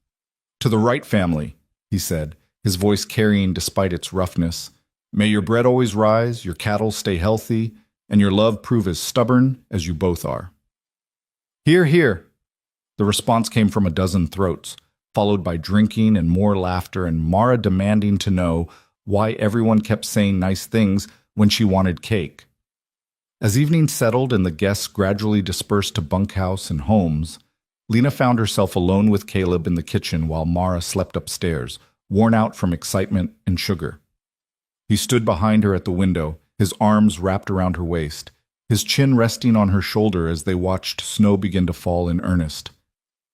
"You're quiet," he observed. Regretting it already? Never. The word came without thought, pure honesty. I'm just trying to remember what fear felt like. It's only been a few months since I arrived here, terrified of everything, and now I can barely recall that feeling, like it happened to someone else. It did, in a way. You're not the same woman who showed up 3 days late with bruises she tried to hide. His arms tightened slightly. You're stronger now, braver, more certain of your own worth. You helped with that. You and Mara and everyone here. You showed me what it felt like to be valued for what I could do instead of diminished for what I looked like. Caleb turned her to face him, his expression serious. You gave yourself that. We just stopped lying to you about what was already true. You were always extraordinary, Lena. Some bastard convinced you otherwise for long enough that you believed it. All we did was tell the truth until you could hear it. She kissed him then, properly, without the audience or the time constraints or the lingering fear that had shadowed every previous moment of affection. This kiss was a promise and a claim all at once, a statement that she was choosing this man and this life with full awareness and no reservations. When they finally broke apart, both breathing harder, Caleb's eyes held a heat that made her flush. We should probably, he started. Yes, Lena agreed. We should definitely. They barely made it to the bedroom. The weeks that followed settled into a new rhythm, one that felt less like survival and more like living. Lena woke in Caleb's bed each morning instead of her small room off the kitchen, woke to his warmth and Mara climbing between them at dawn, demanding breakfast and stories and attention. The bakery operation continued, but at a more sustainable pace, the desperate urgency replaced by steady business that provided income without requiring anyone to work themselves to collapse. Lena hired 2 more women from town, expanding the team and allowing everyone to actually rest between shifts. They built a second stone oven behind the house, increasing capacity without increasing hours, and Dutch negotiated contracts with 3 more settlements that provided predictable revenue without the chaos of emergency production. The inheritance money sat in the bank mostly untouched beyond what they'd paid Hale and what Lena had invested in bakery equipment. She found herself strangely reluctant to spend it, as if using the money would somehow acknowledge her uncle's existence in ways that felt like giving him power he didn't deserve even in death. Mrs. Hartwell had explained that the funds were legally hers, that her uncle's debts had been settled and his estate closed, that Evan Rourke had no claim to anything despite whatever promises her uncle had made. The engagement was never legal, the lawyer had said with professional detachment. Your uncle couldn't contract you into marriage, and any agreements made regarding your inheritance were void the moment he started embezzling. Rourke has no standing, no claim, no rights. If he bothers you again, we can pursue harassment charges. The words should have provided comfort, should have closed the chapter on that part of her life with bureaucratic finality. But Lena couldn't quite shake the feeling that Evan wasn't done, that men like him didn't accept defeat without one final attempt to reclaim what they'd lost. She was right. The letter came on a Tuesday in late January, delivered by a marshal who looked uncomfortable with his assignment. It was addressed to Mrs. Lena Wright, which felt both strange and correct on the envelope, and the contents made Caleb's face go hard with fury when he read over her shoulder. Evan was suing for breach of contract, claiming that their engagement had been legally binding and that Lena's marriage to Caleb constituted fraud and theft of conjugal rights. He was demanding the return of gifts given during their courtship, gifts Lena had never received or had left behind when she fled, plus damages for emotional distress and reputational harm. The total amount requested was $15,000, an obvious attempt to target her inheritance. This is absurd, Caleb said flatly. He can't possibly think this will succeed. But Ms. Hartwell, summoned from Helena within 2 days, looked grave as she reviewed the complaint. It's a nuisance suit designed to harass and intimidate. The legal claims are weak to non-existent, but defending against them will cost time and money and stress. He's gambling that you'll settle to make the problem go away. How much would settling cost? Lena asked, her voice steady despite the familiar fear trying to claw its way up her throat. Whatever he's willing to accept, which, given the filing amount, is probably several thousand at minimum. He's positioned this to look like he'd be generous accepting even half. Ms. Hartwell set down the papers with visible distaste. Of course, settling also validates his claims, and gives him leverage for future harassment. It's a trap, either way. Then we don't settle, Caleb said. We fight it. Expose him for the fraud he is. Fighting means bringing Lena to court, putting her on the witness stand, having her testimony challenged and her character questioned. Rourke's lawyer will paint her as an opportunistic woman who abandoned her devoted fiancé for a richer prospect. Ms. Hartwell's tone was clinical, but her eyes held sympathy. It won't be pleasant. Lena looked between them, these people ready to fight for her, and felt something crystallize in her chest. She'd spent 2 years being afraid of Evan Rourke, 8 months running from him, and even after facing him down in this very house, she'd still carried the fear that he could hurt her. But sitting here in her own home with her husband beside her and her daughter asleep upstairs, and a business she'd built with her own hands generating income in her own name, she realized something fundamental had shifted. She wasn't afraid anymore. She was angry. Then let's make it unpleasant for him instead, she said quietly. I have documentation. Letters he sent that show controlling behavior. Witness testimony from Ohio about the abuse. Medical records from when I left showing the injuries. And I have this. She pulled up her sleeve, revealing the scar on her forearm from where Evan had shoved her into a table hard enough to split the skin. He can question my character all he wants. I'll show the judge what kind of man he really is. Ms. Hartwell's expression shifted to something that might have been respect. If you're willing to fight, I'm willing to represent you, but understand what you're committing to. This will be ugly and public and emotionally exhausting. So was staying with him, so was running. I'm tired of letting him dictate my life even from a distance. Lena took Caleb's hand, drew strength from his solid presence. We fight. We win. And we make sure he can never do this to anyone else. The case was scheduled for March, giving them 2 months to prepare. Miss Hartwell was thorough and relentless, tracking down witnesses from Ohio who'd seen Evan's treatment of Lena, obtaining medical records, building a counter-narrative so comprehensive that the lawyer Evan had hired began sending settlement offers within 3 weeks. First 10,000, then 7, then 5. Each offer came with language about avoiding scandal and protecting reputations and reaching an amicable resolution. Ms. Hartwell rejected each one with clinical precision, her responses making clear that they had no intention of settling and considerable evidence of abuse, fraud, and harassment to present. The settlement offers stopped. The trial date held firm. Lena spent those 2 months in a strange state of focused calm, working in the bakery during the day and reviewing legal documents at night. Her life split between the immediate tangible reality of bread and business and the looming abstraction of courtroom confrontation. Caleb hovered without hovering, present without being smothering, finding the balance between support and space that Lena needed to process everything. Mara, with the intuition of children who understand more than adults give them credit for, began leaving small gifts on Lena's pillow each night. Smooth stones from his creek, feathers that had caught her eye, once a tiny carved horse that Dutch had made. Talismans of love and protection from a 6-year-old who couldn't quite articulate what she knew but felt it bone deep anyway. Why do you think she does this? Lena asked Caleb one night, holding a particularly beautiful blue stone up to the lamplight. Because she loves you and she's scared you might leave. Not rationally scared, but scared the way kids get when they've lost one parent and worry the other might disappear too. He pulled Lena closer, his breath warm against her temple. She doesn't understand courts or lawsuits, but she understands that bad man came and made you cry, and now there's trouble. So she's trying to make it better the only way she knows how. Lena's eyes burned. She tucked the stone carefully into the small wooden box where she kept all of Mara's gifts, a growing collection of childhood magic and unconditional love. I need to tell her I'm not leaving. You tell her every day just by being here, but it might help to say it out loud too.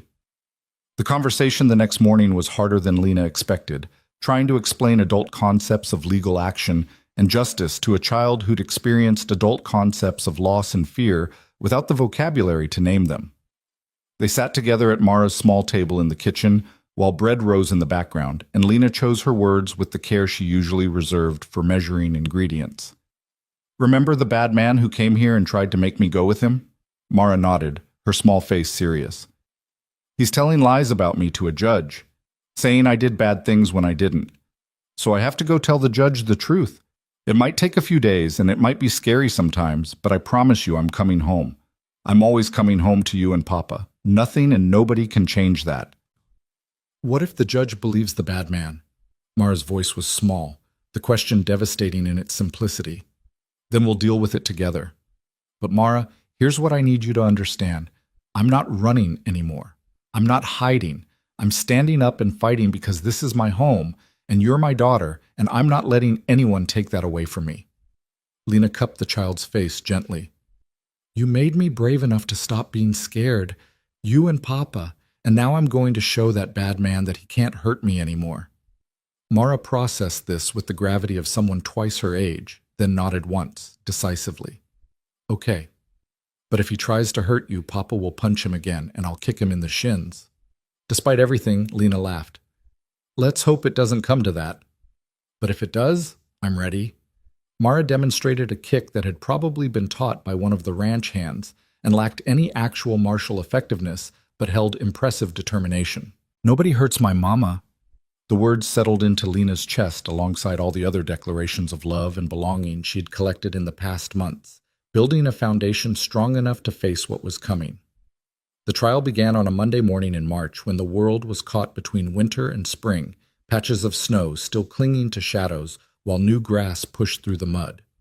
The Helena courthouse was imposing in the way government buildings always were, designed to remind citizens of the weight and authority of law. Lena walked in beside Caleb and Ms. Hartwell, her spine straight and her hands steady despite the nausea churning in her stomach.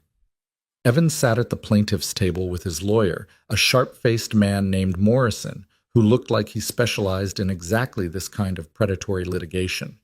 When Evan's eyes found Lena across the courtroom, she saw the shock that he couldn't quite hide. She'd continued losing weight, continued growing stronger, continued transforming into someone he clearly didn't recognize. The heavy, apologetic woman he'd controlled was gone, replaced by someone who met his gaze without flinching and didn't look away first. The judge was a woman in her 60s with steel gray hair and eyes that suggested she'd heard every variety of legal nonsense and developed immunity to most of it. Judge Sarah Blackwood had a reputation, according to Ms. Hartwell, for intolerance of frivolous suits and patience for well-documented cases. She listened to Morrison's opening argument with an expression that gave away nothing, her attention absolute. Morrison painted a picture of devoted courtship, of gifts and promises and plans for a future together, all abandoned when Lena had fled to Montana and married another man within months. He spoke of Evan's devastation, his reasonable attempts to locate his wayward fiancée, his shock upon discovering she'd not only remarried but had come into considerable wealth that she was refusing to share despite their prior understanding. It was a masterful performance of fiction, delivered with such conviction that someone without context might actually find it compelling. Then Ms. Hartwell stood and dismantled it piece by piece. She presented the medical records first, documentation of broken ribs, bruises, a concussion, all treated in the weeks before Lena's departure from Ohio. She called Dr. Marcus Chen, the physician who'd treated Lena and who testified that the injuries were consistent with physical abuse and that Lena had been visibly terrified when she'd come to his office. She asked me if the ribs would heal without setting because she couldn't let her fiancé know she'd seen a doctor, Dr. Chen said, his accent thickening with emotion. I've treated abuse victims for 30 years. I know the signs. This young woman was being brutalized and too frightened to seek proper help. Morrison objected, argued that the injuries could have been from anything, that Dr. Chen was speculating about cause. Judge Blackwood overruled him with a look that could have frozen water. Next came witnesses from Ohio. Lena's former neighbor who'd heard the fighting, the shopkeeper who'd noticed how Evan controlled every purchase Lena made, the minister who'd counseled them before the supposed engagement and had concerns about the relationship's dynamics. Each testimony painted the same picture, a controlling man and a woman growing smaller under his authority, isolation and fear masquerading as devotion. Then it was Lena's turn to testify. She walked to the witness stand with her heart pounding but her steps sure, placed her hand on the Bible, and swore to tell the truth with a voice that didn't shake. Mrs. Hartwell took her through the history methodically, how she'd met Evan after her uncle's gambling debts had spiraled, how the engagement had been arranged rather than chosen, how the control had started gradually and escalated over 2 years. He told me I was lucky he wanted me, Lena said, looking directly at the judge. That I was too fat, too stupid, too worthless for anyone else to love. He isolated me from what few friends I had, controlled every dollar I spent, read my letters, decided where I could go and when. And when I tried to leave the first time, he hit me hard enough to crack 2 ribs and told me if I ever tried again, he'd make sure I regretted it. So you ran, Ms. Hartwell prompted gently. I survived. I waited until he was gone on business, and I took what I could carry, and I left. I knew he'd look for me, so I changed my name, avoided the main roads, worked odd jobs that didn't require references. By the time I reached Montana, I was exhausted and terrified and desperate for anywhere safe enough to catch my breath. And you found that at the Wright Ranch? I found more than safety. I found people who valued me for my skills instead of diminishing me for my appearance. I found a child who needed a mother and a man who treated me like an equal partner instead of property. I found a home. Lena's voice strengthened. And when Evan tracked me there and tried to reclaim me, I stood my ground because I'd learned my worth and I wasn't going to let him steal it again. Morrison's cross-examination was brutal but predictable. He questioned why she hadn't reported the abuse, why she'd stayed so long, why she'd accepted gifts if she was so unhappy, why she'd married so quickly after arriving in Montana, if not to secure a financial future. Each question was designed to paint her as calculating, opportunistic, a woman who'd used Evan and then discarded him when a better prospect appeared. Lena answered each question with quiet honesty, refusing to be shamed or flustered. Yes, she'd stayed too long because leaving seemed impossible. Yes, she'd accepted gifts because refusing would have caused worse problems. Yes, she'd married Caleb quickly because she'd fallen in love with him and with the life they were building together. No, the inheritance had nothing to do with her decision because she hadn't known it existed until after she'd already committed to staying. So you expect this court to believe, Morrison said with heavy skepticism, that your marriage to Mr. Wright was based solely on affection and had nothing to do with financial security or social advancement. I married a rancher who was facing bankruptcy, Lena replied evenly. I worked myself nearly to death to help save his ranch from foreclosure. When my inheritance came through, I used it to pay off his debts instead of keeping it for myself. If I was after financial security, I made remarkably poor choices. A ripple of what might have been amusement ran through the courtroom. Morrison's mouth tightened. The trial lasted 3 days. Evan testified on the second day, presenting himself as the wounded party, the devoted fiancé betrayed by a woman he'd tried to save from her own poor judgment. But under Ms. Hartwell's cross-examination, his story began to fracture. He couldn't explain the documented abuse, couldn't account for why multiple witnesses had concerns about his treatment of Lena, couldn't justify why he'd tracked her across 3 states if their engagement had been so amicable. You say you were worried about Miss Jameson's well-being, Ms. Hartwell said, her tone sharp. Yet when you found her employed, healthy, and living peacefully, your first action was to file a lawsuit demanding money. That seems less like concern and more like retaliation. I had a right to, Evan started. You had no rights over a grown woman who made the decision to leave a dangerous situation. You had no legal engagement because the arrangement was made by her uncle, who had no authority to promise her to you. You have no claim to her inheritance, no claim to damages, no claim to anything except the truth that you abused a vulnerable woman and she had the courage to escape. Ms. Hartwell's voice cut like a blade. This lawsuit is harassment disguised as legal action, and you've wasted this court's time with your wounded pride. Judge Blackwood called for closing arguments on the afternoon of the 3rd day. Morrison made a valiant attempt to salvage his case, but even his rhetoric couldn't overcome the weight of evidence against him. Ms. Hartwell's closing was brief and devastating, summarizing the abuse, the escape, the new life, and the frivolous nature of Evan's claims with surgical precision. Then the judge spoke. I've presided over a lot of cases in my 30 years on the bench, Judge Blackwood said, her voice carrying the authority of someone who'd earned the right to be heard. I've seen genuine breach of contract claims, and I've seen nuisance suits designed to punish and control. This is clearly the latter. Mr. Rourke, you had no legal engagement with Mrs. Wright. You had an arrangement made by a man who embezzled her inheritance and had no right to promise her to anyone. The evidence shows a pattern of abuse, control, and intimidation that continued even after she escaped your influence. This lawsuit is nothing more than a final attempt to exert power over a woman who had the strength to reclaim her life. Evan's face went red, then white. Morrison started to object, but the judge raised her hand for silence. The case is dismissed with prejudice, meaning it cannot be refiled. Furthermore, I'm ordering Mr. Rourke to pay court costs and attorney fees for the defense. And Mr. Rourke? Judge Blackwood leaned forward, her gaze hard. If you contact Mrs. Wright again in any capacity, I'll consider it harassment and issue a restraining order. Am I clear? Your Honor, Evan's voice was strangled. Am I clear? Yes, Your Honor. Then we're done here. The gavel fell with a finality that seemed to echo through Lena's entire body. It was over. Actually over. Evan had no more legal avenues, no more ways to hurt her, no more power to reclaim. She felt Caleb's hand find hers, felt his fingers interlace with her own, felt the solid reality of his presence grounding her as the courtroom erupted in quiet conversation and the participants began to file out. Ms. Hartwell turned to them with a smile that transformed her usually severe face. That's what we call a decisive victory. Congratulations, Mrs. Wright. You're finally free. Free. The word settled into Lena's chest, taking up space that fear had occupied for so long she'd forgotten what else might live there. She looked at Caleb and saw tears in his eyes, saw pride and relief and love so clear it made her own eyes burn. Let's go home, she whispered. Best idea I've heard all week.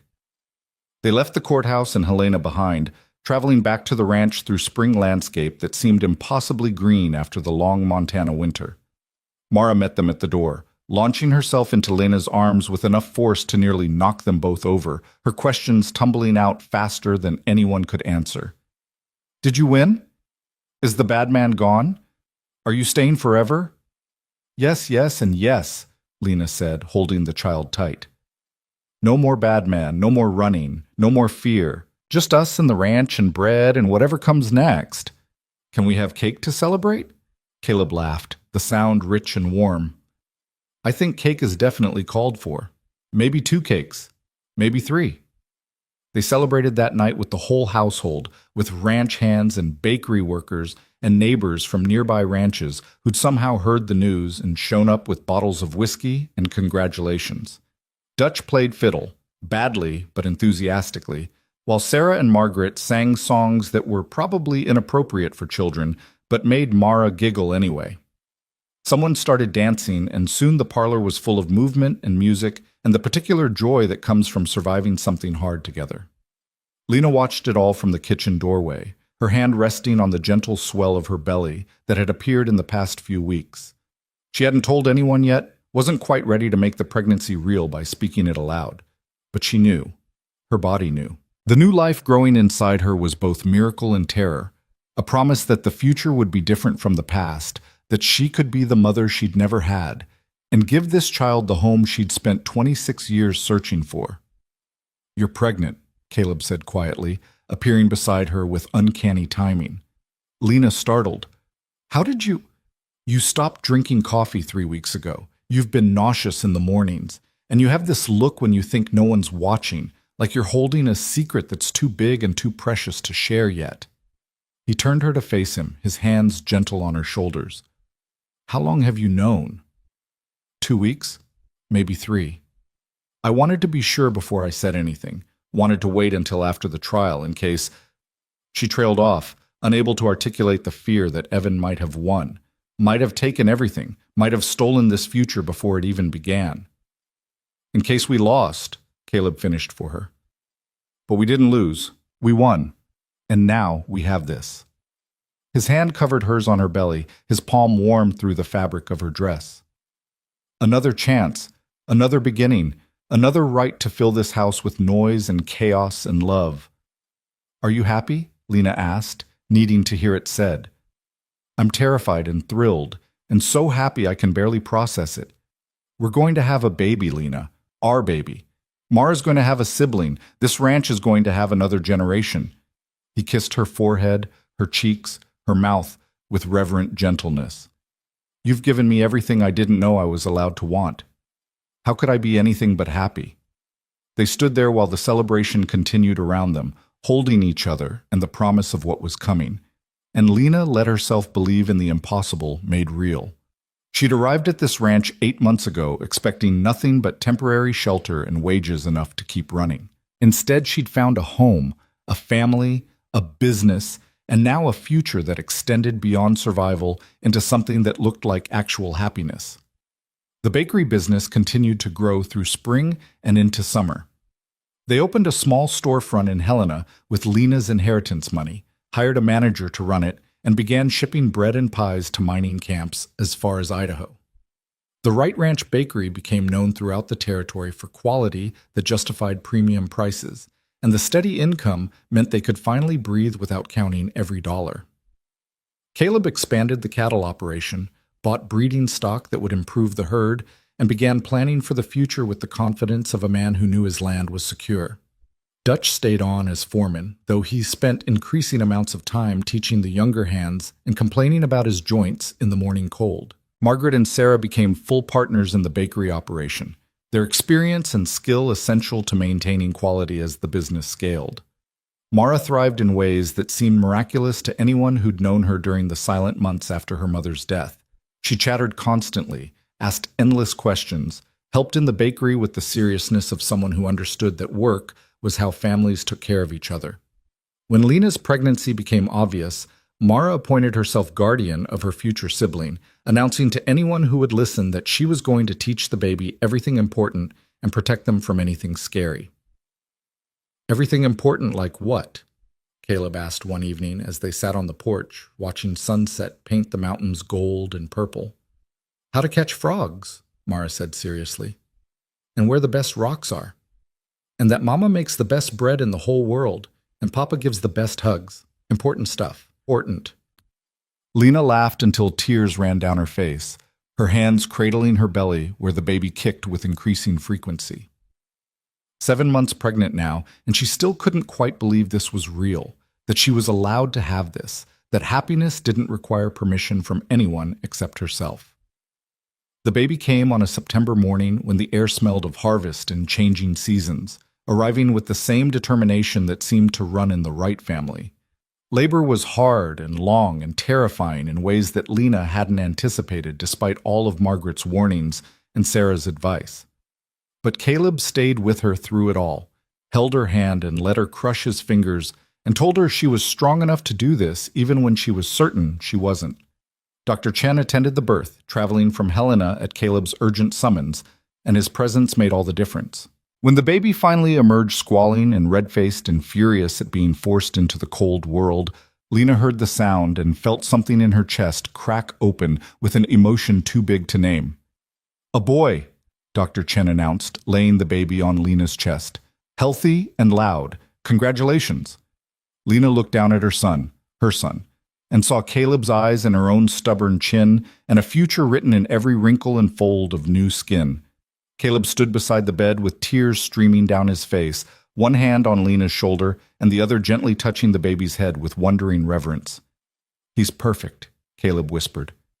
"He's ours," Lena corrected. "Completely and totally ours."